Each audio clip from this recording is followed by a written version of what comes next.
Welcome to the Inglorious Bards. I'm your humble game master, Tom. Glad to have you here. We are excited to be back. I believe this is adventure number 11, and we are coming to you live on twitch.tv/ingloriousbards. Come check us out every Tuesday at 7 p.m.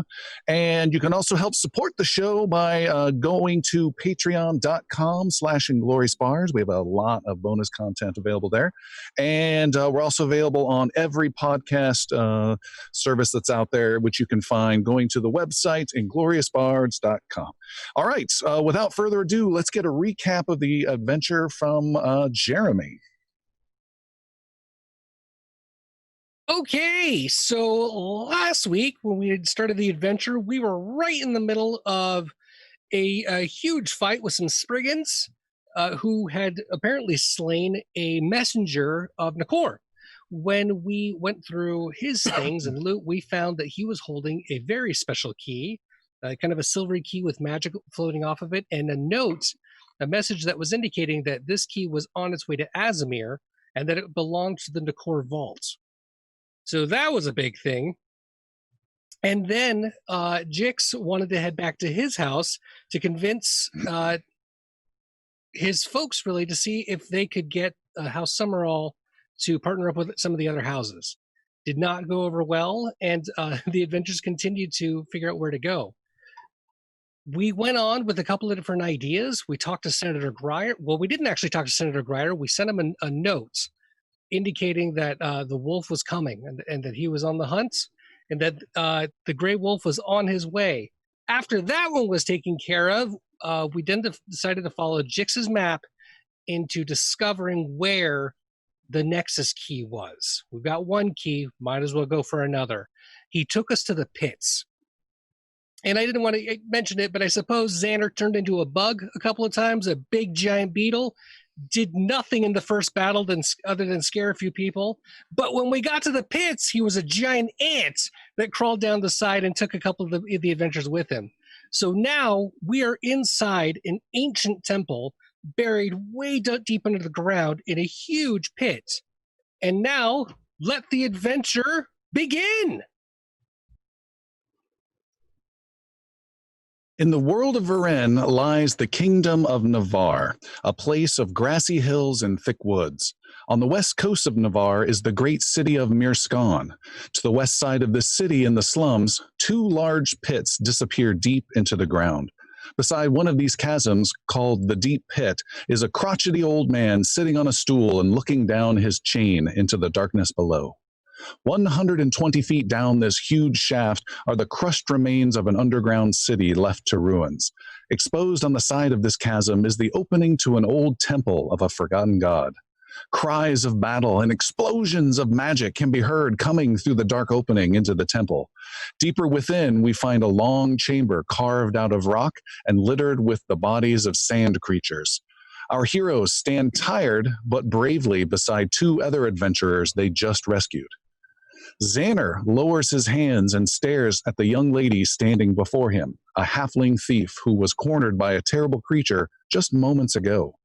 Xander heroically strides over the dust of his fallen enemy and approaches the halfling. Before she can say a word, Xander steps in and gives her a huge kiss on the lips. Iggy, standing nearby, raises an eyebrow. Xander releases the woman from his kiss and steps back with a proud smile. He is promptly slapped, and slapped hard. Ow! Owie, ow! That stings! You don't do that to a girl at the bottom of a pit with a knife in her hand. Xander rubs his sore face before the halfling moves towards him. She grabs Xander by the cheeks and kisses him for one long kiss. Iggy clears his throat, and the halfling lets go of Xander, who has a stunned look on his face. Okay, that was just, wow! The halfling giggles and steps back. Thank you for rescuing me. We got ambushed going through this temple. One of them cornered me in this room. It was looking pretty bad. Pretty bad. I would have been smashed to pieces if it wasn't for your heroic magic. Well, I am known as the most heroic one of the group. The gnome had some help, you know. He didn't do this by himself. Well, I better go check on my friend. Thanks again. She winks at Xander and heads to the other side of the chamber. Oh, hey, wait! Hold on! What's your name again? The halfling keeps on walking with a smile. See you next time, Xander. In a corner of the earthen chamber, Sildren helps a young wayfarer of Carahel up to his feet. The wounded priest looks better after the healing magic cast by Sildren. I thank you, Druid. We were in a bad spot. You put down your differences between us to lend aid, even though we are arch enemies. Arch enemies? I don't seem to remember that. Whatever you wish to call this long rivalry, I'm glad you could put it behind you. We met you like a week ago. And yet we've been at each other like angry brothers, always trying to one-up another. I don't even know your name. I am Lazar, and I'm not too proud to receive healing from you. Good timing is appreciated, even from less skilled adventurers like yourselves. Okay, this enemy idea is starting to grow on me. Sir Brenros walks over and sheathes his sword. Looks like we got here in the nick of time. A moment later, and these sand creatures would have taken you all down, which begs the question, what are you doing down here?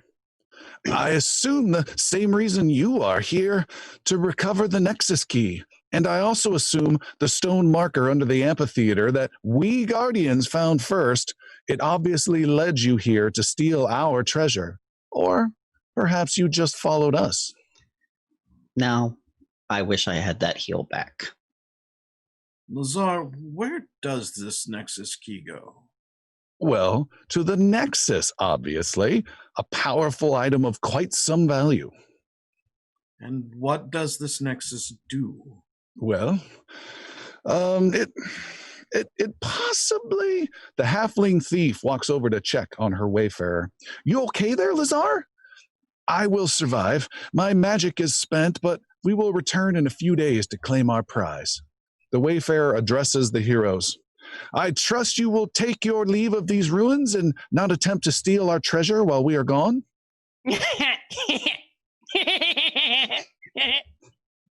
That would be a no. Idrisil joins the gathering with a somber look. Regretfully, your wizard didn't make it. She was taken down by one of those sand people. They startle easily, but they'll soon be back. And in greater numbers. Looks like your wizard was overwhelmed. The halfling kicks at the dirt. Damn! Well, that's it then. We've got to head back and find another wizard or two. There's no way we can get this Nexus Key with just the two of us. Xander and Iggy join the gathering. Well, what if we all banded together as one team to find this treasure? Okay. I don't think so. Okay. That's a funny dwarf. Wow. Do we hold hands? What? That won't be happening. We will make our own way back, commune with Carahel, and return in a few days to claim our treasure. Idrisil pulls the halfling aside. So, what exactly does this Nexus Key do? Why does everybody want it? Heck if I know, but if every wizard in town wants to get their hands on it, then it's gotta be valuable, right? Palik, gather your gear. We will head out in a moment. For now, let us pray. Xander quickly turns to Jix. Wait, did he just say her name? Yeah, I didn't hear it. Damn! What's up, Xander? Did you make a new friend back there? Yeah, I kissed her and she kissed me back. I was just standing there. Then it just happened. It was awesome. Well, that's some bullshit. I'm out there tossing formulas around. I'm helping with the rescues. Yeah, but you get all the kisses? Where's kisses for old Jixie here? Where's my sugar? well, I mean, okay, if you insist. Whoa!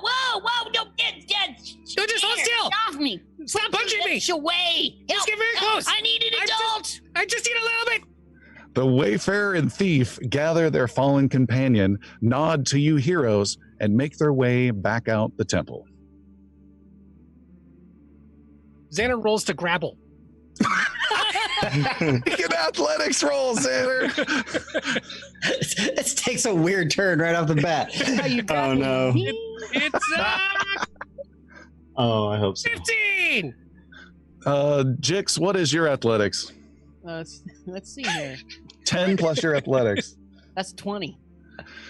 Jix, you can make that happen or not. You are in complete control of this romantic situation. I grabbed Xander by both wrists, and I'm just like face to face with him. I'm just looking at him. I walk up to him and smush their heads together.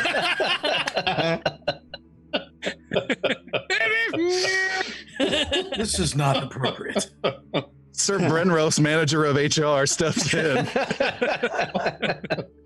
liked it more when she did it. Yeah, me too. Brenros, examining our crew here, determines that Idrisel and himself are probably the most badly damaged. We'll begin healing. Indeed. Our group here. I'll start with Idrisel, however. That'll be... Holy cow, what is it? 24 I think it's now? no. I think it's like it's under your sheet. Abilities. Abilities. We're hoping to get this memorized. No. Let's bring the episode to a grinding stop. That's fine. Let's do it. Let's just do that. After a great start. Check your Yeah, abilities. Idrisil is just like tapping his foot, just like, so are we gonna do this? So in the meantime, Soldrin is casting 3 heals through his staff. They're gonna go, let's see, first one to Idrisil, which will be 12. Ooh. Second one to Idrisil, which will be Right 15. And then third one goes to Idrisil with 11. Ignoring Jix the entire time, who is jumping and flailing over here. Sorry, all spent, buddy. Your staff, is that like a daily thing or hourly or what? Yeah, I get 3 per long rest that I can infuse it with. So that staff is spent. All right, well, it's going to take time on mine. I still can't find a flat. I I found it. 18 hit points for Brenros. 18. 18? Don't forget, we did just hear a gong. We gotta go. Yeah. I'm gonna do some battle medicine on Brenros real quick. All right, so this is all about 10 minutes. 10 minutes of time. Yeah, during that time, Idrisil will kind of hand the figure, the silver man holding a spear that he found in the middle of the altar. He's going to hand that to Xander. Xander, does this go over in the corner and check if this is magical? That's weird. Xander hangs his head and grabs it. Both. Kiss this instead. Xander, you go off to the corner. You are able to detect no magic on that figurine. Doesn't have anything on it. Oh, I know that. Can I come out of the corner now? Both Brenros and Jix heal 11 points Nice. immediately. Jix also takes 10 minutes to fill himself another 13 points. So Alright. in this temple room that we're in, is it a dead end? Are there any doorways or anything? Good question. You look in that room that you rescued the halfling Palik from, and there is a corridor that extends out of there. It's not earthen. It's a much more constructed and carved and nicer than this strange earthen section that you're in. So we'll address that to everybody. Just like, Xander, in case you missed it, there's more to this room than just a nice lady. There was a whole compartment, a whole door back here that leads through a corridor. Oh, neat! Brenros is like, take a moment and take a look at that altar in the center of the room. All right. Checking. Oh, go ahead. You go ahead.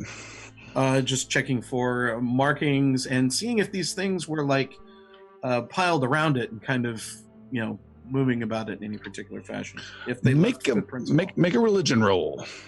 Religion. Xander, 11 points if you want it. Woo, I'll take it. Religion is 25. Okay, you can see that this is indeed a very simple altar to the old god Mancilia.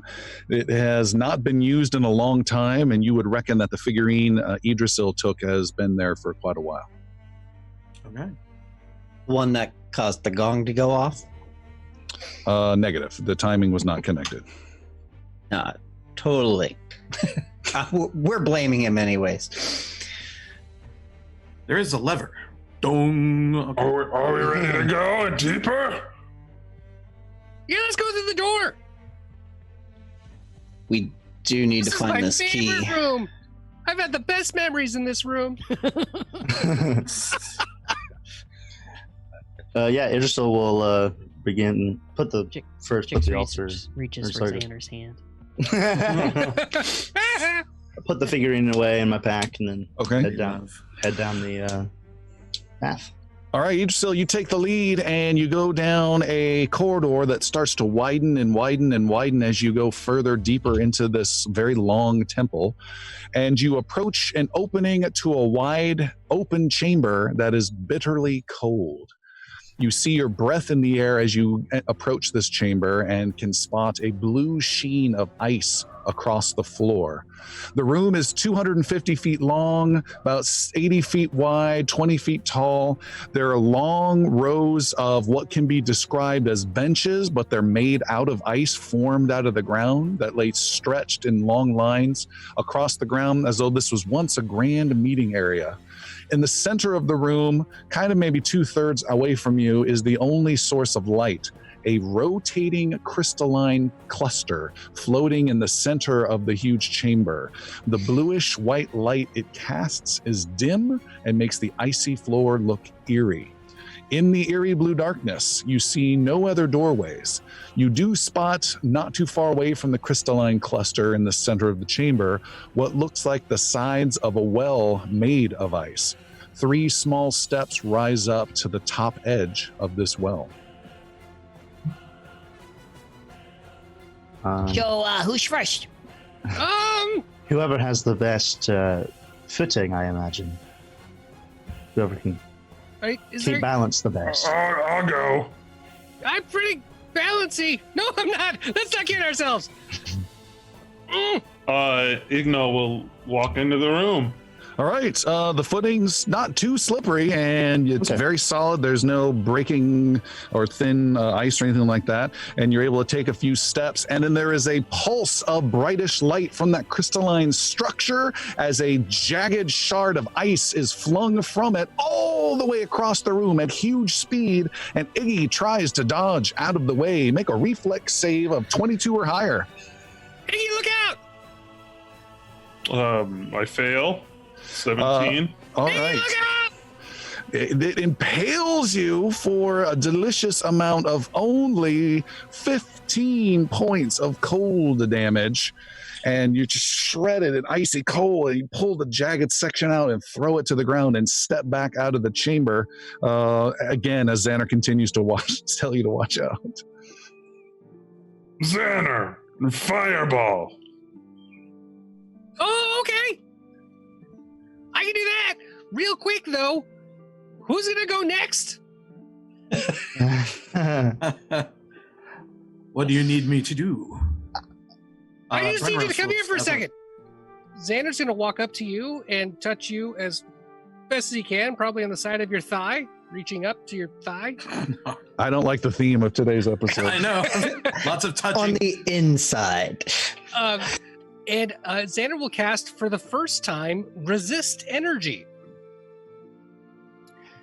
I have so what you're seeing is Xander walks up to you with a kind of a honey yellow aura that comes off of his arm and goes onto you, and the aura starts covering around you as well in this large glow, and you have a shield of elemental energy protecting you from cold damage. for 5 points. So it will resist 5 against the damage that you choose, and it'll stay that way for 10 minutes. Sorry about that, Ignal. Probably could have used It's all right. I was a little heated from that battle, anyways. Brenneros, raising his shield, bracing for the oncoming attack, will begin to make manual cover as he slowly begins to march into the room. Okay. You march into the room. You start stepping across. The crystalline cluster flashes bright and comes flying at you, this jagged piece of ice. Sir Brenros, make a reflex save of 22 or higher. You can do it, Brenros! Look out! 15. Jeez, you guys are just taking it. All right. We're just getting the bad ones out of the way early. All right. I sure hope so. And I'm rolling fantastic. God, that's ominous. You get 18 points of cold damage minus the resistance. What was it, Xander, again? 5. 5. So 18 minus 5 is 13 points get through. 13. Shattering across your shield and body, yeah.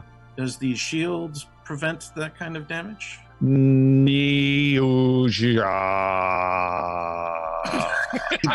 dealt with that before. That's a good question. Does it?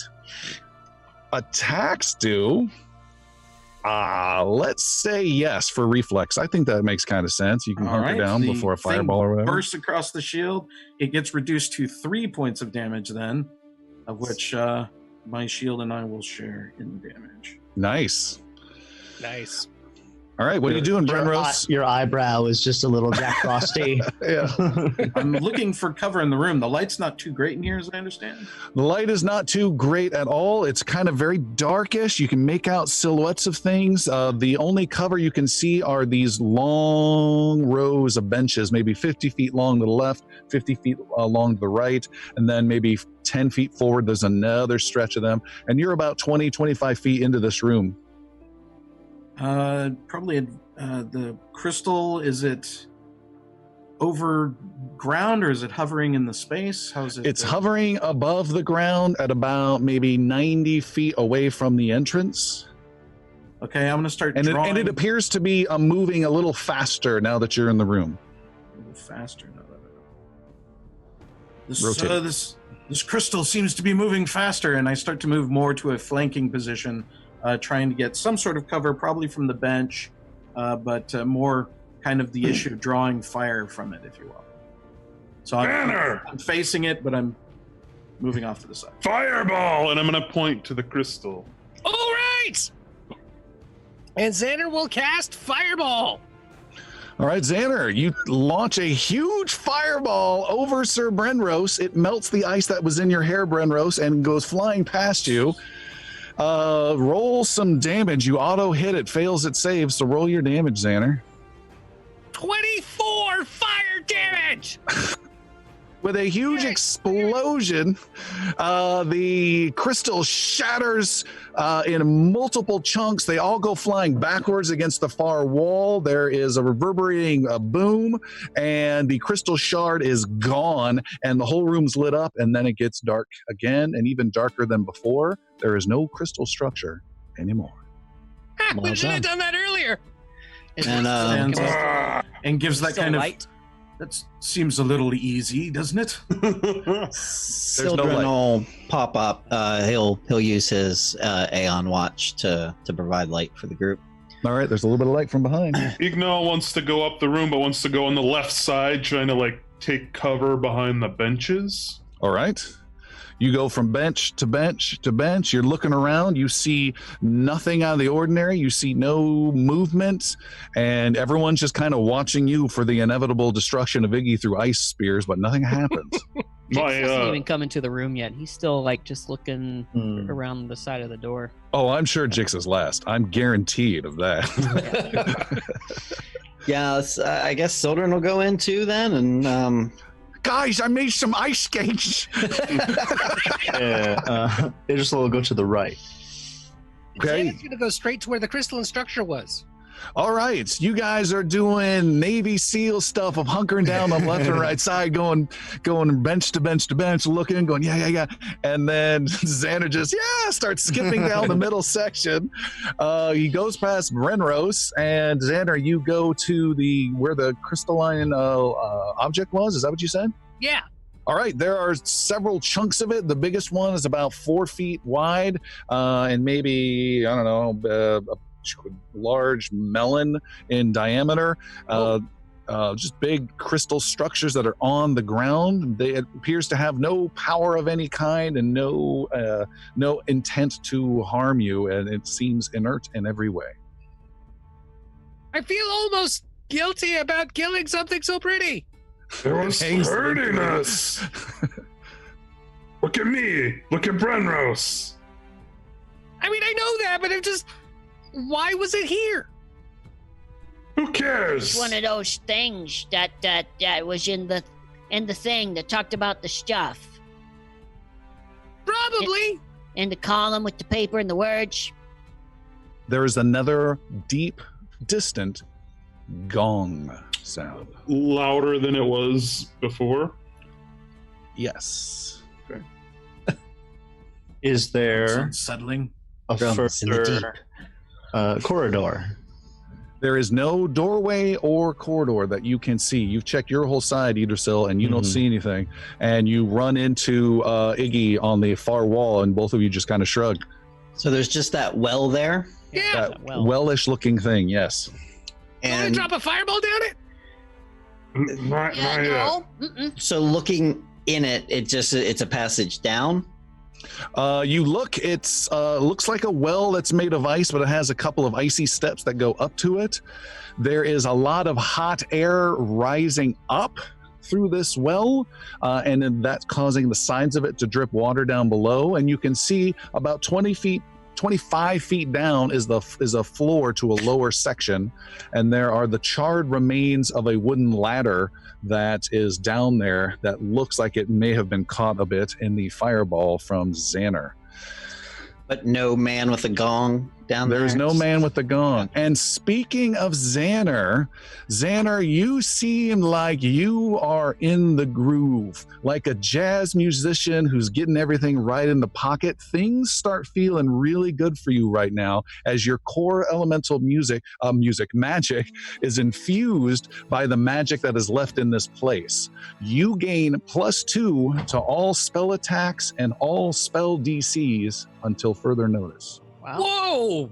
Nice. Okay. Hey, So Xana, go ahead, Iggy. You Positively glowing. burned the ladder. Why'd you do that? It felt so good. That means you get to go first down the hole. I didn't mean to do that. I'll here. And Xander jumps into the hole and casts Featherfall. Okay, so you jump in and cast Featherfall on yourself. On myself. +2 featherfall. Yes.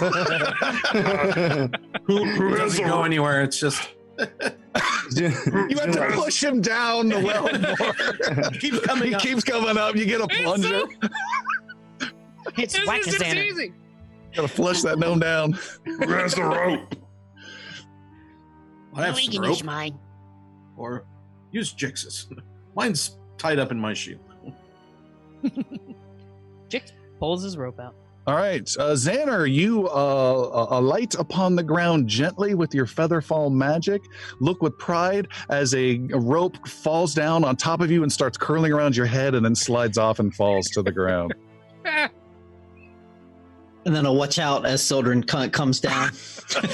All right, you dive out of the way, Xander, as Sylvan with the Athene come down below, and the rest of the group make their way down. Who is the last one to go down into this well? Jix has a hand. Jix, you take one last look around this dark, icy chamber. You think you hear something, but you're not sure, and then you go down the well. You guys are all down in a slightly lower section that has another passage that heads off maybe about 60, 70 feet, and you head down there. This passageway splits soon after into two openings that open up on the east side of another massive chamber. This chamber is filled with long pools of irregular shapes and sizes, filled with magma that bathe the room in orange light. These pools and paths of magma are lined with ornate tiles on all sides.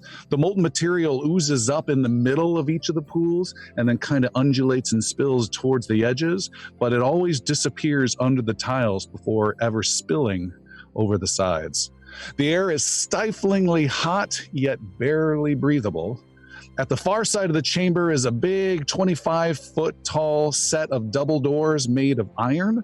The doors are held wide open by big, thick chains bolted to the ground. Scattered across this room are several 5-foot tall beings made of burning metal and stone debris in a roughly humanoid shape, but with fire coming off of these things. There's another creature, this one's slender and made entirely of magma, barks out some sort of order in a crude language you do not know. The other creature's eyes flash red, and two of them immediately start racing towards the doors, while the others move in to attack you. As you guys ready for some crazy combat, I need everyone who is in medium or heavy armor to make a fortitude saving throw of 22 or higher, or gain the fatigued condition due to the extreme heat. If you're medium or heavy armor, fortitude 22 or higher. Natural 20. What? Woo! Oh, wow. I dipped my toe in. It was good. Leather armor, is that medium? It'll say in your inventory. It'll say in your inventory. It might. Ah, light. Yes. It says for me because I have a special armor, but no, no. Light. Ignal, Yep. you're All wearing right, heavy perfect. or medium? Whoa, fire! Who's that? I passed, by the way. All right, 24. nice. So everyone who had it passed, it sounds like. All right, so I'm putting up a map right now. We'll see what it looks like. Get all my keyboard things done. Oh, wow. Jesus. This is like a level in Super Mario. I was going to say Zelda. That's exactly what I was going for. That's awesome. All right, we've got that. We've got that. Here we go with some enemies and some crazy action going on. You see there are several that are located around this lava, and there's some action that's happening. We're going to roll initiative and see who goes first. So Brenros has been literally on a roll this whole last session. Let's see what happens. First up is Sildren. Lovely. Sildren is going to activate his bracelet to start, it's a bracelet of dashing, so it gives him an extra 10 feet. And then I will draw my bow, and they're racing towards us, like they're going to engage in melee. Is that right? It seems so, but I can't say for sure. They haven't gone yet, but they are starting to move towards you. Some are moving away, though. Okay. Yeah, then I will draw my bow and fire an arrow at the creature closest to me to the northwest. All right, this is one of these strange debris, black debris creatures, about 5 feet tall, but with flames coming off of it. Right. All right, let's make my character sheet, blah, blah, blah. And these are like lakes of lava, correct? So it's all within eye shot. It's not blocking our vision or anything. It's not blocking little pools. Yeah, you can easily see over it. A 28 to hit. 28 is a hit. For 5 points of damage. 5 points. There you go. Shoo! The first blow has been struck as they diplomatically come to you with peaceful hugs. Just kidding. And Yathane will kind of in peace. fly to the south a little bit. She's a little not feeling real great about potentially catching on fire, so All right. she's kind of getting out of the way. Brenros. Making my Brenros way- tied for number one, by the way. Oh wow. You're rolling amazing. I need to get over to Xander. and kind of perch up there guarding Xander and Sildren. You can get to Xander with 2 actions. Sildren with 3. I'll be there. And Why? what are these things, Xander? They're fire. That's all you know of these? I don't know everything. This is my first time here too. Well, I'm not letting you out of my sight. And raises his shield, preparing for guarding Xander. I can't see. Lowers his shield just a little. All right. Next up is this creature that is made of magma, and it moves quickly to the east, getting about halfway towards the group. Then it lays down on the ground and takes cover and tries to it looked like it's some sort of pool of magma. You can totally tell where it's at, though, but it's making itself very defensible right now. Idrisil, you're up. Ooh, okay. I'm just going to go ahead and attack the same creature Sildren was attacking in the northwest, but I'm going to hunt prey on it, and then I'll just use my... I'll just go for a hunted shot. And then a regular shot. All right. Hunted shot first. Ooh, 34 to hit, and a 23 to hit. The 23 hits. The 34 is a critical right off the bat. Yeah. Sweet. Woo-hoo. All right. Let's go with critical damage. Oh. 21. 21 points of damage. And the second one was a hit. Oh, wait, no, that's wrong one because it's my flurry. So there we go. 12. Got it.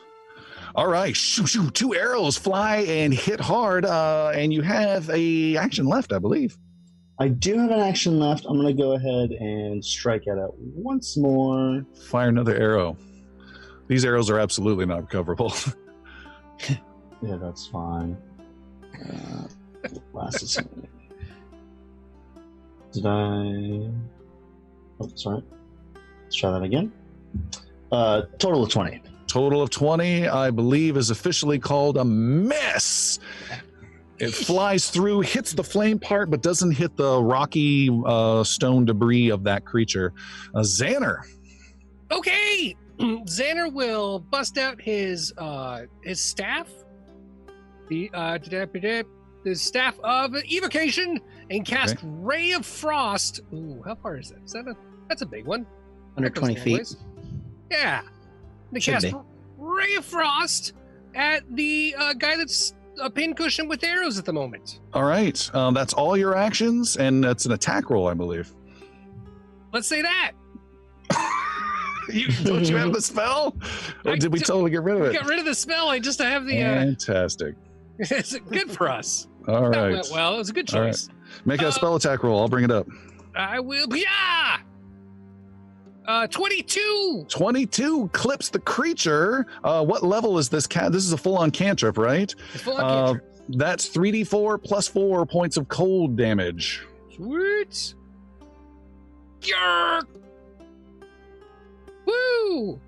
So 3d4 plus 4, that's 13 cold damage. 13, and it seems to be augmented and does a little more damage as this creature is not happy with the icy ray of frost you blasted it.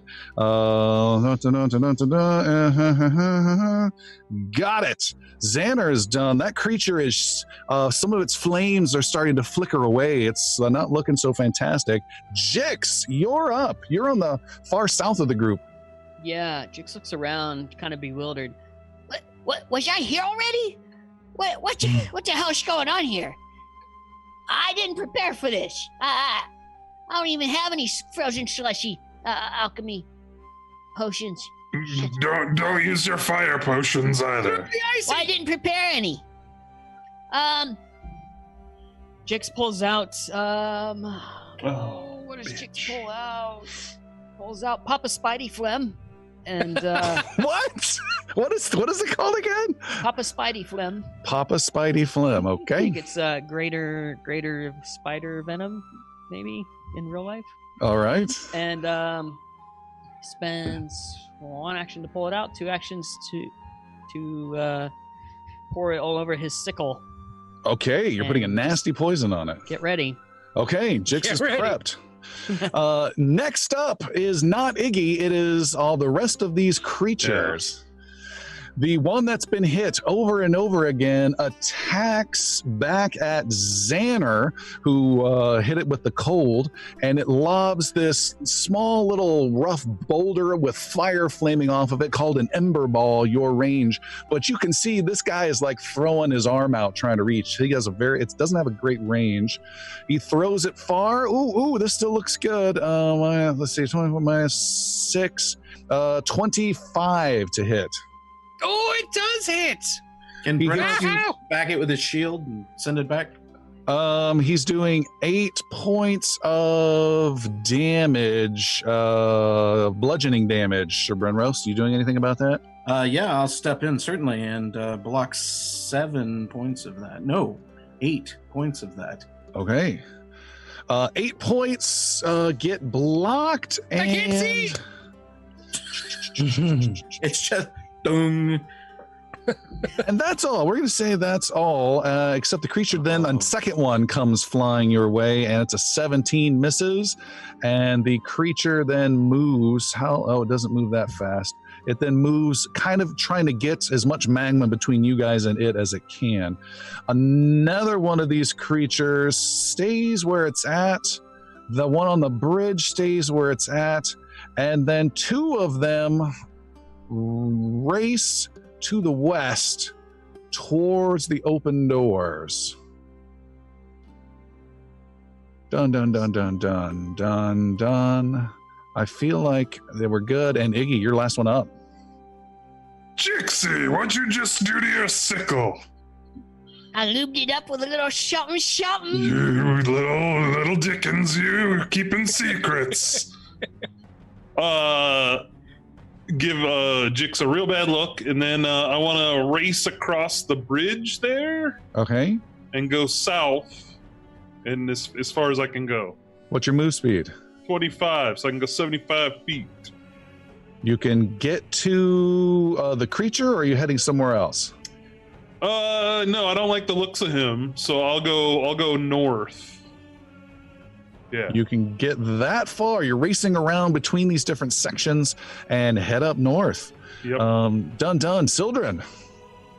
So the guy to the south, he's And if I can interrupt you for a second, I imagine every time these large-scale maps come out, Iggy is just going, oh, just starts stretching, annoyed, putting his leg up.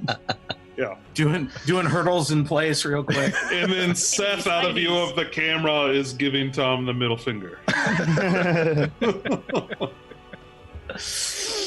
all right. So Sildren will. I'm actually remembering that I can also cast spells that do damage, and I will cast Ray of Frost, something I've very rarely done.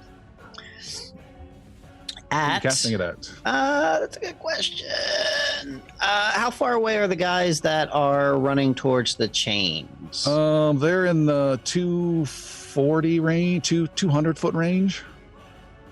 200? Yeah.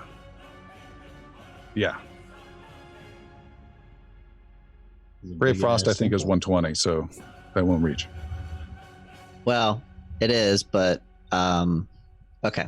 So I can't quite make it. I'll be 5 feet short because I can move. I have reach to 150, and I can move 45 feet. But unfortunately, none of that's going to work out. So instead, I will stay where I am, and I will cast the Ray of Frost at the guy to the south that is different from everybody else. All right, you don't like things that are different. Got it. Not up in here. Conformity Sildren rolls a spell attack roll. Hold, please. All right.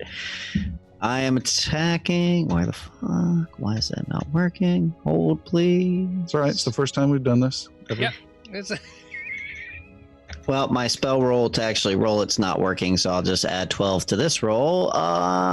Good God, it's a 15. 15. Your ray You know of what? frost. Screw this. Yes. I'm spending a hero point, and All I'm right. gonna re-roll that. Okay. For a natural 1. Okay. Your ray of frost goes flying through. There's a little bubble of magma that kind of bubbles up, hits the ray of frost, turns that ray into a ray of magma that lights up the guy and gives him a small little flaming damage shield around him. You have one action left. To the non-magic using audience, that's the nothing actually happens for us. We just think you killed him or something, and then I will use Yafane. I will spend an action to guide Yafane, and she will actually. I'm assuming she can make that in 60 feet. The guy to the Back up south, to yes. the guy to the northwest again. The guy that we've hit with arrows. No, she would be just shy. Okay. In that case, she will just double move and fly straight to the west, 120 feet. Oh, okay. All right. And that's it. Next up is Sir Brenros. taking a moment here and analyzing strategically, does it seem like they're planning with their movement, or is it just absolutely arbitrary? They're being defensive, or they seem like they're protecting? Or Make a perception roll. Making a perception roll. That is not a perception roll. There we go. Was that a 21? 21, you can see that there is some tactical moves happening. One creature's falling back, another one took cover, and the one on the bridge that's about 140 or 50 feet away seems to be doing something odd with the magma himself. So there is some tactical stuff. You have 2 more actions left. All right. Brenros will move towards this gap that is over the lava, not the bridge, but the one northwest of him. Okay. And advance in that direction and peer over his shield at his enemy. All right. Whoa! I thought you were doing a move. Okay, you go into the gap and peer over your shield. Peer over my shield. There we go. Next up is the creature to the south, the strange one that was laying prone. It rises up. Let's see. It spends 1 action to stand up and then does a move crazy fast right up to Ignal. Yeah. And runs right up to you with a double action, actually. And you need to make a reflex save. Comes barreling right at you. A natural 20. What the heck?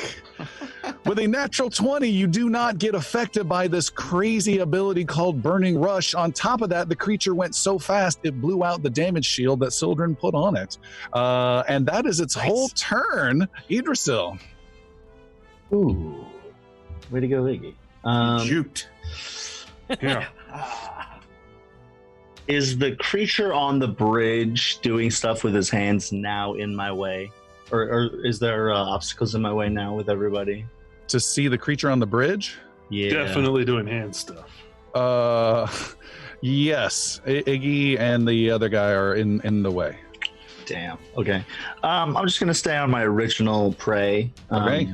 This guy in the northwest that Brenros is going after. Go for it. I will hunted shot him again. If you please. 2 hits. Good luck. Ooh, that's a horrible one. A 17 and a total of 20. Our misses this time. It does miss, doesn't it? Okay, that was my first action. Oh, gosh. Yeah, I'll stay resolute here. Just keep attacking him. Okay, arrow after arrow are fired. 29 to hit. That should be an attack number 3 instead. Oh, sorry. 15. Dang. Is a miss. You have 1 action left. I'll I'll advance with Brenros. Okay. What's your speed? 35. All right. You're pretty close to Brenros. Next up is Xander. Okay, that worked real well the last time. Xander's going to run up behind Brenros. He'll just do a single move action and then fire a Ray of Frost again using his Staff of Evocation. Okay. At whom? At the pincushion blocking fire up top. All right. Make an attack roll. You're for 24. 24 hits. 3d4 plus 4? Correct. Yeah! That is a 12 cold damage.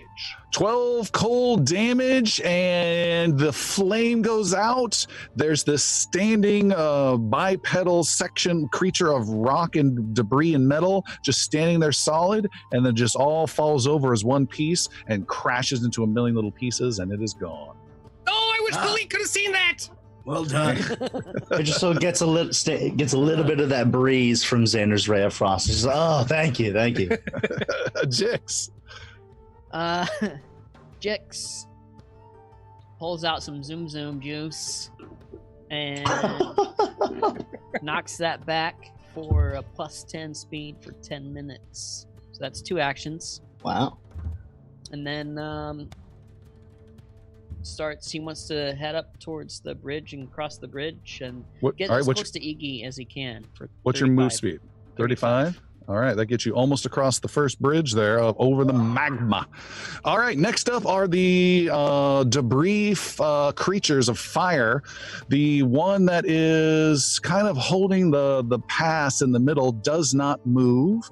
The one on the faraway bridge next to Yathane extends its arms into the magma, and as it does so, the arms reappear next to Iggy and Sir Brenros as strange little hands of magma reach out to try and grab you guys. Both of you need to make rolls. Where is it at? A reflex 20 save. Ooh. 26. Iggy's safe. Brenros is not. Brenros, you are just lightly grazed, and this hand grabs you and burns you. You're able to pull away, but you do take 11 points of fire damage. 11 points of fire. Next up is that creature, and then the two in the far rear, which are just off our map for the viewing audience, move west, and they start throwing their ember little rocks of fire at the chains that are connected to the floor, the doors. It looks like they're trying to damage those chains. Done, and Iggy. Yeah, I wanna take a swing at this this lava guy. This flaming nice guy. Yeah. His name is Hot Cheetos. Total of 19. 19, you swing, and it just goes right past him and misses. I'm going to try and intimidate him. All right. I'm gonna raise an eyebrow with a 24. 24. The creature takes a little step back and seems to be a little phased by what you're doing with this intimidating glare. And it is how far of a step back? Not enough of a step back. It is frightened 1, right? That's what it does. Yep. Frightened 1. Uh-huh. All right, so that's -1 to everything it has. And then I'll swing at him again. Nice. From a raised eyebrow. With another 19. 19 is another miss. Done. Sildren, you're up. You're the farthest hero to the right. Still in the passageway. And I'm going to be heading, I guess, 45 feet to the north and west, to as far as I can go, heading up that way. And then I will use, for my... Is Ray of Frost 1 or 2 actions? I'm pretty sure it's 2. Right. Let me check. Yes. Okay. And I will use Ray of Frost on the guy eye closest to Iggy. Say, don't move. And right. He's going to get a +1 cover bonus due to the dwarf. That's all right. All right. I'm sure this, I feel quite certain this will go swimming. Versus the last one. All right. So that is going to, Jesus. Rolled a 3. It's a 3 every time you don't have your modifier. I know. I think Jix went into your spell book and relabeled Damage Shield as Ray of Frost. You know, I'm going to go ahead and toss that last hero point out. Okay. And I am going to cast Ray of Frost again. You can do it! Just point like this! Let me just see something Come here. on, one? Really? No. Well, okay, so the first roll Taking the first roll only. was a natural 20. Natural 20 it is. That is a critical hit. Okay. You do double damage, so you're going to do 6d4 plus 8, and you slow the creature down for 1 round. Great. So let me figure out how to do 6d4 Nice here. hit. Right click on So we'll do- times 6. Yep. I will do 5 and then 1 more, totaling 19. You said plus 6, Plus 8. plus 8, 19, so 27 Woo, points that's of damage. huge for a cantrip. A silly little cantrip. Yeah. Yeah. And then that's all 3 of my moves. Yathane will fly towards the guys that are damaging the chain. Full speed. Yes. So which is closer to the 16? one to the south. All right, she can almost get there. Oops, wrong one. I'm moving a dude. Yathane. Oh, no, Yathane can absolutely get there. She's right on top of him. And we have Sir Brenros, who is moving like 5 feet forward, hunkering down. 5 feet forward, hunkering down. 5 feet forward, hunkering down.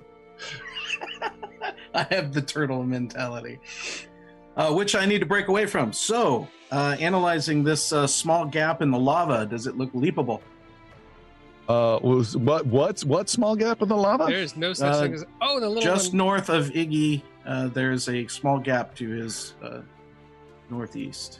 You think it would be a difficult athletics roll to clear it in your armor, or it can be a moderately difficult acrobatics roll if you throw your shield at the magma, leap onto the shield, and ride it to the other side.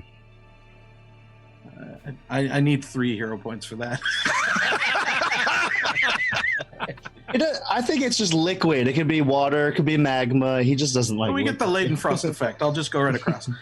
So I'm going to go full wind sprint. I'm not going over the lava, but I will do that northern horseshoe. I will go running past Sildren there and come along. That's burning all 3 actions. What's your destination? Because Iggy's kind of blocking that section there that you're coming around. Well, he's not blocking the northern part of that. So you're heading running far past west? Sildren. Okay. Yeah. And moving on down there. All right, you're heading down Assuming through the lava is okay. Yes, mine. Ignore. I'm not doing waypoints. I'm not doing waypoints on the map. The creature next to you, Iggy, has had some challenges so far. It does a crazy fast move, races up north past you, Iggy, and races past Sildren right over to Idrisil. Let me get an attack of opportunity real quick. Let me double check. Hold on. Just making sure this counts as a full-on move. Yes. No, its movement during the stride does not trigger reactions. Oh! Are So you sorry. counting for the -10 status penalty that it's suffering as well? Idrisil, you are safe. Oh, good catch. Sildren Good is catch. not. Thank you for the reminder. Wait, never mind. I give that back. Iggy and Sildren, as this guy comes racing by with this burning rush, I need you to both make reflex saves. 28. It's good. 27.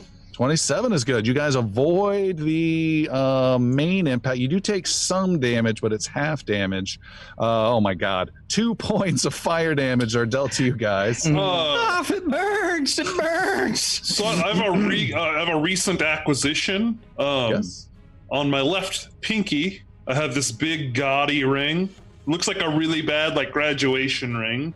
It's a ring of fire Ring of resistance. Justin's. Okay. It's a ring of fire resistance. What's that do for me? That absorbs damage. I don't know. What can you click on the item? 5 points of fire damage. 5 points of fire damage are totally Yeah. negated. That's every single time you take fire damage, so you take no Awesome. damage from that. However, Sildren, he's not done. He has one last action, and he, as he comes running, has this big reared up magma fist to punch at our druid with a total of 35 to hit. That will be a critical hit. This is not low damage. This is 32 points of damage and 2d6 persistent fire damage. That's bad. Does that Iggy, go out throw when him the you get ring! knocked What's your question? out? Does that go out when you get knocked out? No. Jesus. Yeah, you could easily die if you're still on fire. Idrisil, you just had this. Oh my God, it's coming for me, but thankfully it didn't. Sildren's like, over here! You're welcome. The monster actually gets to me and was like, oh, sorry, wrong one. Wrong I elf. have a couple of questions. Number one, how far away is the guy on the bridge? The guy on the bridge is 100 feet away. Okay. Second question, how far is a long jump, technically? Is it just my full movement speed? No. my full- You want to jump over something here? I think I might. All right, hold on. I have it here. This is called a long jump. It takes 2 actions to do, except I think you have a special bonus, right? Unless you have quick jump, which I do have. Yes. You can make. All right. So you stride, then make a horizontal leap and attempt an athletics check to increase the length of your jump. The DC of the athletics check is equal to total distance in feet you are attempting to move during your leap. So if you want to do a 20-foot leap, you have a 20 DC athletics check. Okay. You just can't leap further than your speed ever. So you can actually pull off some crazy heroic things if your athletics is high enough. Okay. So how wide is that space of the lava right there next to me, to the west? To the fat one, Yeah. that is 18. That's 20 feet. That's a lot. Let's go for a long jump. Over the big. All right, Idrisil does a move. He gets right to the edge. His second action, which normally would take 2, but he's got the quick jump ability, is to leap over and clear like an Olympic long jumper. Maybe you're the lame triple jumper guy. And then you leap over. Hopefully you don't have a foot fault, and you go flying through the air. You need to make an athletics roll of 18 or higher, and you are totes fine. Okay. Let's see how we do. Natural 20, baby! With natural 20, you leap over that. You then continue the move and hit some small rock outcropping in the next pool and leap past that and are now past Sir Brinrose or behind him if you want. You covered extra distance. I'm going to get right there. That's a perfect distance. I have one Monroe more strikes action? out of panic. And we'll give you an extra action still, yeah. Wow. What did you? Well, yeah, because it was move, jump, and I have quick jump, so it's only one action. Sure. Oh my gosh. You were not expecting that kind of a progress, were you? Let me do this instead. Let me get right next to Brenrose, a little bit north of me. See where the lava kind of does that line? I want to get right there, and I'm just gonna land right next to him. And just be like, "Hey, how you doing?" Brenrose, make a willpower save or fall into the lava due to startledness. And I'm gonna side shield and boom. Yeah, and I'm just gonna hunt prey on this creature right in front of me and just make a very mean glare at it. Okay. You should have landed on that little rock outcropping that was in the middle of the pool and then done all your actions. Xander, you're up. Okay, Xander is immediately going to try to run behind Jix to get down. So take one single move action to get. What's your move speed? 25. 25 will get you just onto the bridge. Perfect. And then I will fire another ray of frost at the guy that just burned Sildren alive. Okay. Making some distance before I get there because he's terrifying. He's got a little Sildren cover, but it'll just be +1 to his armor class. Go ahead. Yeah. Oh, they look good. 23. 23, you blast ice and you miss everyone on that side, and you just fling icy ray nowhere in particular. Yeah. Jix. Better than fireball. Whoa, that's a little close for comfort. You know the combats, by the way, are running long when the casters are using cantrips, by the way. No reason. Pay no attention to the cantrips. What does Jix want to do? Hey, Xander, Yeah. I have an idea. Okay. Are you on board? Of course. Excellent. And in the meantime, Yay! in the meantime, Jix is going. How far away? Is going to prepare. What? Hardcore. I don't understand. What's the term in You want to ready something? Yeah. Ready in action. All right. I'm gonna pull out my emergency balloon and get ready to make an amazing roll with the emergency balloon. The balloon that doesn't come down? Yeah. Okay. Okay, so what's your first action? I don't understand. Pull out the emergency balloon, Okay. and then I'm gonna look it over really well. I'm gonna look up at the ceiling. How high is the ceiling, by the way? It's 25 feet. Perfect. And covered in lava. Huh? No. Never mind. All right, you need to choose an action and a trigger that you want to do when you're readying. Okay. The action and trigger will be Xander doing hydraulic push. Okay. Okay. All right. You might have some bad news later on, but we'll talk about it. Okay, that is Jix's turn. He's primed and ready. He's like hunkered down with his butt towards Xander. Do it! Just do it! I'm ready! There is one of these debris flaming creatures blocking the pass, and it moves forward and closes in towards Idrisil and Sir Brenros, but doesn't get totally next to you guys. Gets about maybe 5-10 feet away, and then it does a noxious burst. Ooh.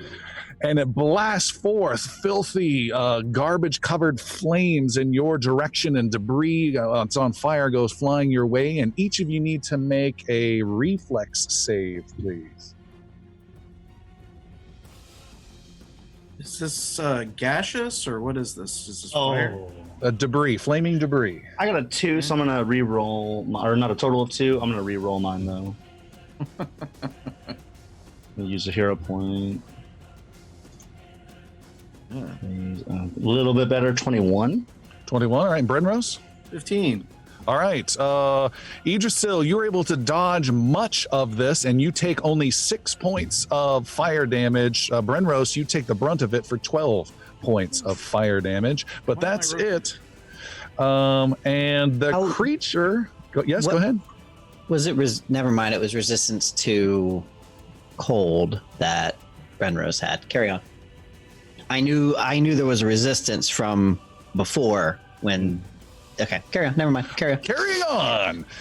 The creature that is on the bridge, that's about maybe 2/3 of the way across the room, dives its arms into the magma pool that its bridge is over, and those arms reappear.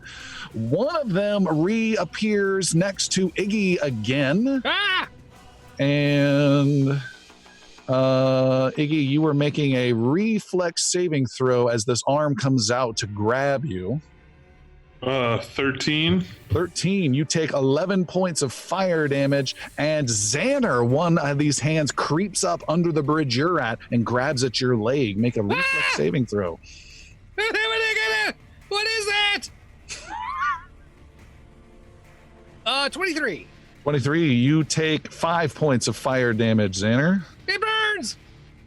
Done. And then there are creatures that are at the door. One is rolling. I'll roll a couple times. Oh, man. He's just missing this chain that's 10 feet away repeatedly. The bottom one next to Yathane is ignoring the bird, but is hitting its chain, and you can see its chain is starting to get all superheated red like it's coming out of a smith, but it's still holding this chain onto its door. Done. And we have Ignal. Iggy, you still have that ring on, right? You didn't take all that fire damage? I didn't. I just didn't voice it. I look to my left and I see all these dickheads between us and the doors. And then I look north and see Idrisel by Sildren by himself, and kind of like, and I'll move once to the north, and then I will sudden charge that guy next to Sildren. All right, you're going after the Magma Boy. Yeah. You race over to get flanking on Sildren and do a sudden charge. You have flanking bonus. Make your strike with your maul. Get him! I'm going to burn both my hero points because I rolled a natural 1. Oh, God! And then a 26. 26 connects. Yeah! For 16 points of damage. 16. Got it. It has been hurt already. 16. Got it. Okay, that's a hit, and Ignal is done. With Sildren, we're back up with you. Iggy's now flanked the creature that's attacking you. Yeah, I look at Iggy. I'm like, you good with him by yourself? Yeah, of course. All right, so I am going to. Idrisel just turns back to Sildren. Come on, it's easy. Come on over. Just wait. I got a plan. So to get to basically beside or near Sir Brenrose, how many feet is that? What's your move speed? 45. Oh God. Right, that's 2 actions to get behind Brenrose, and 2 you can actions, go for. And then the third action One's just is popping up around me. And I look over at Idrisel and wink as I cast jump, and I'm able to my legs surge with strength, and I can leap 30 feet in any direction. As long as I land on dry ground, I'm fine, and I intend to land on the other side of this lava creature. All right, you clear the pass. It was doing such a good job of guarding as you go right over it. Brenrose, you are getting leaped over and dunked on by your friends repeatedly. Well, I will say the ceiling is only 25 feet high, so you might hit the ceiling. Oh, yeah. White Paladin can't jump. Right. I extend my hands. Come on, I'll give you a boost. It's getting in close. I close the gap between me and this creature. It is molten, covered in metal. It itself is a core. Think of just an elemental of rock and metal crudely put together, just raw chunks, many pieces with arms and legs about 5 feet tall, but then all of those are on fire. Great. Aiming for what would be probably the more substantive of him, I will begin with my first attack. That was a move followed by an attack. Okay. Is this your first attack? First attack, yeah. 23? 23 hits. Yeah! 23 hits. Not great on the damage. 8 points. 8 Hit points. him harder! Is its first blow. Xander's got the plan, by the way. You have an action left. I am bracing now, so there you go. All right, turtling up. Turtling up. Next is what used to be Sildren's enemy is now Iggy's enemy, and that is what I've been calling Magma Boy. One, Come and get me! 5, 1, 2, 3, 4, 5. Magma Boy races past you, Iggy, and then races down the channel through Idrisil and next to Brenros and doing his crazy burning rush. I need Iggy, Idrisil, and Brenros to make reflex saves. 24 Did you or higher. account for his -10? It went away. Only one turn. Oh, okay. Keep trying. Oh man. Ignal's good. I got a natural 1. All right, Ignal, you're going to take half 16. damage. Oh my god, I rolled almost max damage. Ignal, this fiery race as it goes by does with half damage. That's 8 points of fire damage to Iggy. Brenros, what did you roll? A 16. 16. You take 17 points of fire damage. Oof. Idrisil, And- you keeping that one? Idrisil. I only have 1 point left, so unless anybody wants to donate one. Thanks for a good start. Mal. Yes, I will donate a hero. Yeah, I'm out too. Sorry, but Damage. All right, cool. I will re-roll, please.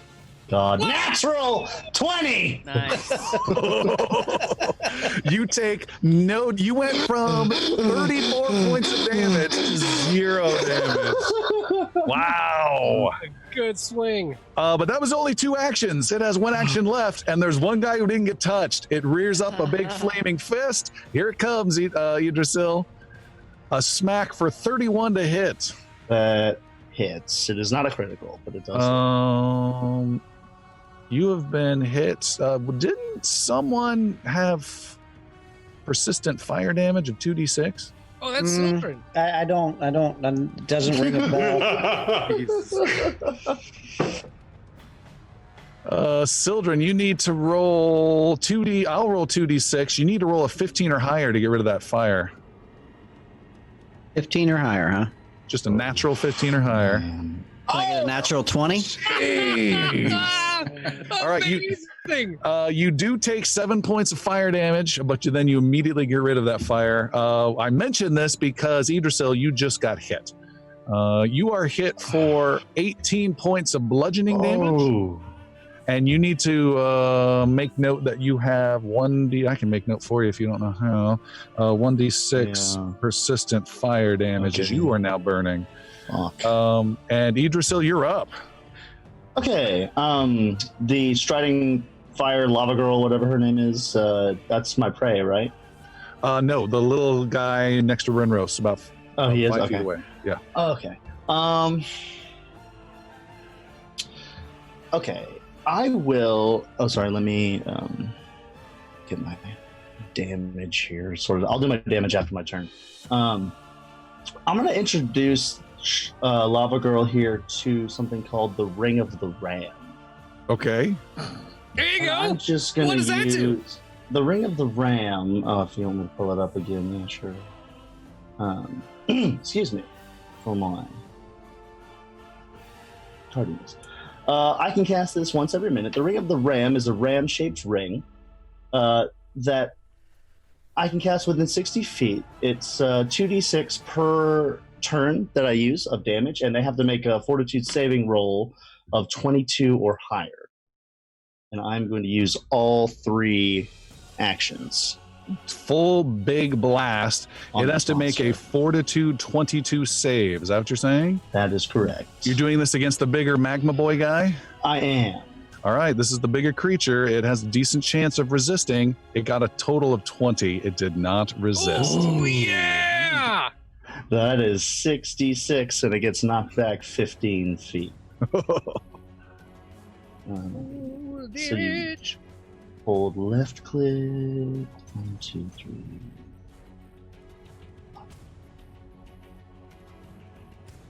Nice roll. Nice. 26. 26. And Points of Idrisil damage. is so excited he gets to play wizard with the rest of the group.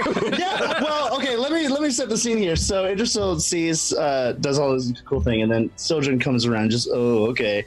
Cast magic, cheater, by the way. So Idrisil has to make it and gives him a falcon punch. A big hit. You send the creature flying, and he essentially skids into the magma behind him, but he doesn't take any damage from it, obviously. But he did take damage, a lot of damage from that force blast from the Ring of the Ram, which kind of goes cold for a bit. You can do that once a minute? That's I can crazy. do it once a minute. Great. All right, Xander, you're up. You're on the far east side, still by the entrance into this room on this bridge next to Jix. Okay, Jix, what's your idea? Push me, Xander. Okay. Yeah. Higher. Oh, Idrisil, you're still on fire. You're going to need to take a little bit of damage. Is it 1d6? I got it. You take 4 points of fire, and you need to roll just a straight 20-sided die and get a 15 or higher to get rid of the fire. Okay. 7. All right, it stays with you. You guys can also, if there's ways you can, in story-wise, help that, like jump into a pool of water, that kind of stuff, that also can obviously help. Right. Have you looked You around said us, Tom? 4 points? Just saying. You said 4 more points? I said 4 more points of fire, correct. Wait, hold on. What were we talking about? Persistent damage types. I want to quickly look. Darn it, I thought I had it here really close. All right, anyways, I'll look it up later. I think you can also spend an action to try. Oh, there it is. Persistent damage. You can take steps over, or an ally can help you. You can also spend 2 actions to try and pat out a fire or smother it or wash off acid, whatever it is that's causing the persistent stuff. And that gives you an extra flat check, 15 or higher. So if you're really dealing with a lot of persistent damage, you can take extra steps. Okay. FYI. All right. Well, we were going over to Xander. Sorry for the interruption. It's okay. So you want me to do a hydraulic push on you? Yeah, what you got? I have acid arrow. I don't have any more hydraulic pushes, but I have an idea. What's your idea? Hold on to your umbrellas. And Xander will puts his cast. arm through the straps of the emergency balloon. All right. Xander hunkers down, points his head at Jix, and throws his hands out behind him, shooting massive jets of fire behind him, and casts elemental motion for the first time. Okay. And I am calling upon my elements to propel me and fly at my full speed into Jix, pushing him up into the air. All right. What is your speed? It's currently 25. So Xander puts his hands behind his back, starts launching continuous jets of flame about 5 feet, rockets out like a cheap firework, and then hits Jix. Jix, you immediately trigger your reaction, then you pull the ripcord and your balloon lights up, and the two of you go out across, and you go 25, 50, 75 feet, 25, 50, putting you guys equal with the rest of the group, just precariously dangling over some magma. And wow. Jix, it is your turn. You get 1 free mandatory action you don't have to pay for, and that is 25 more feet of continuous motion. 35? No, 25 from Xander. He said 25. Oh, okay. As you get pushed out with that motion. You still have 3 actions left. Wow. I wish I had something I could keep it going with, but I don't think I do. First action is to let go of the balloon. All right, you've got to, it's wrapped around you like a backpack. So you just slink out of it, you hit the ground, and you're fine. 2 more actions. Second action is... I never imagined that's how that would ever be used, but... I use my next 2 moves, so that's 70 feet, to get towards the closest of these fire thingies that are hitting these chains. Okay, you go racing around and dodging and trying to weaving around these long pools of magma and are getting very close to the west side.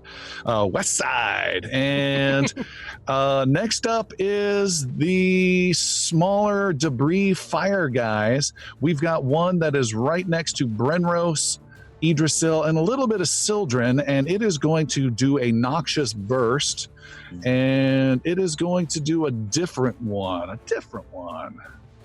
I'm going to say a different one. Yes!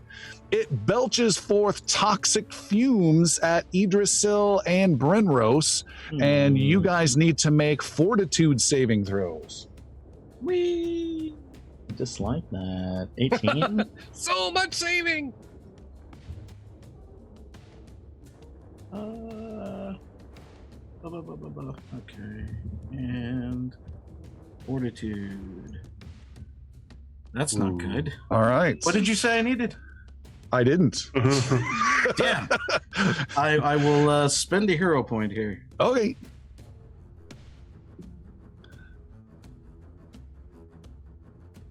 A little better.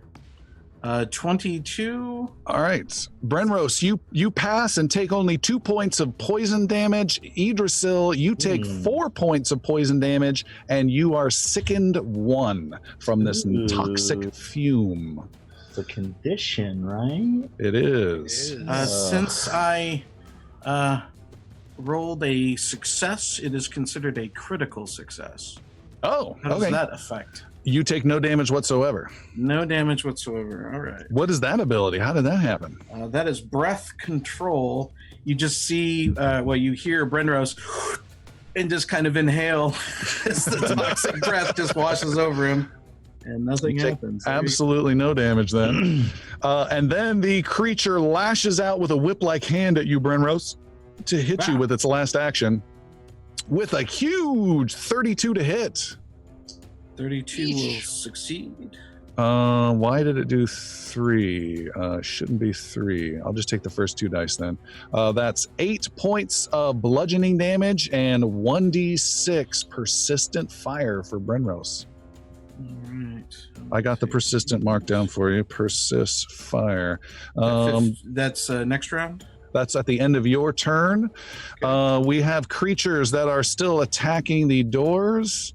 1, 2, 3. I will take the first. The one on the bottom is able to hammer and throw this balls of debris repeatedly, then lashes out with its whip-like hands, grabs onto the molten chains and pulls it apart. There's this loud ka-chank that echoes through this chamber, and the chain separates, and the left side huge double door of iron grinds and swings and closes with a big clank, leaving one side of the door still open. Done. There is one more guy. He's my favorite guy. He's the guy on the bridge with the magic hands, I like to call it.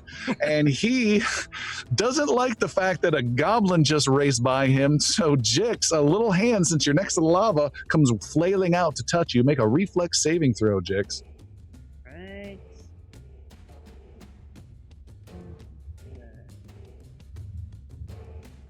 23.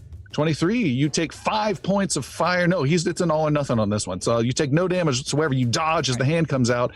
And Xander, as you're flying over, the hand reaches and extends way up to grab at you. You also need to make a reflex save as you're flying, propelled with this new magic motion spell. 21. 21. Let me check. You are also fine. Dodging. Motion. Yes. Iggy. Does 3 moves get me into melee range of that guy next to Brenros? Yes. Okay, then I'll move once and then I will sudden charge him. Does sudden charge have to be in a straight line or just moves? Just moves. Okay, good. You raced around the magma stuff, making sure not to fall in, and you make an attack. They got to attack I rolled first. the wrong one. Yep. 25. 25 hits. Damage.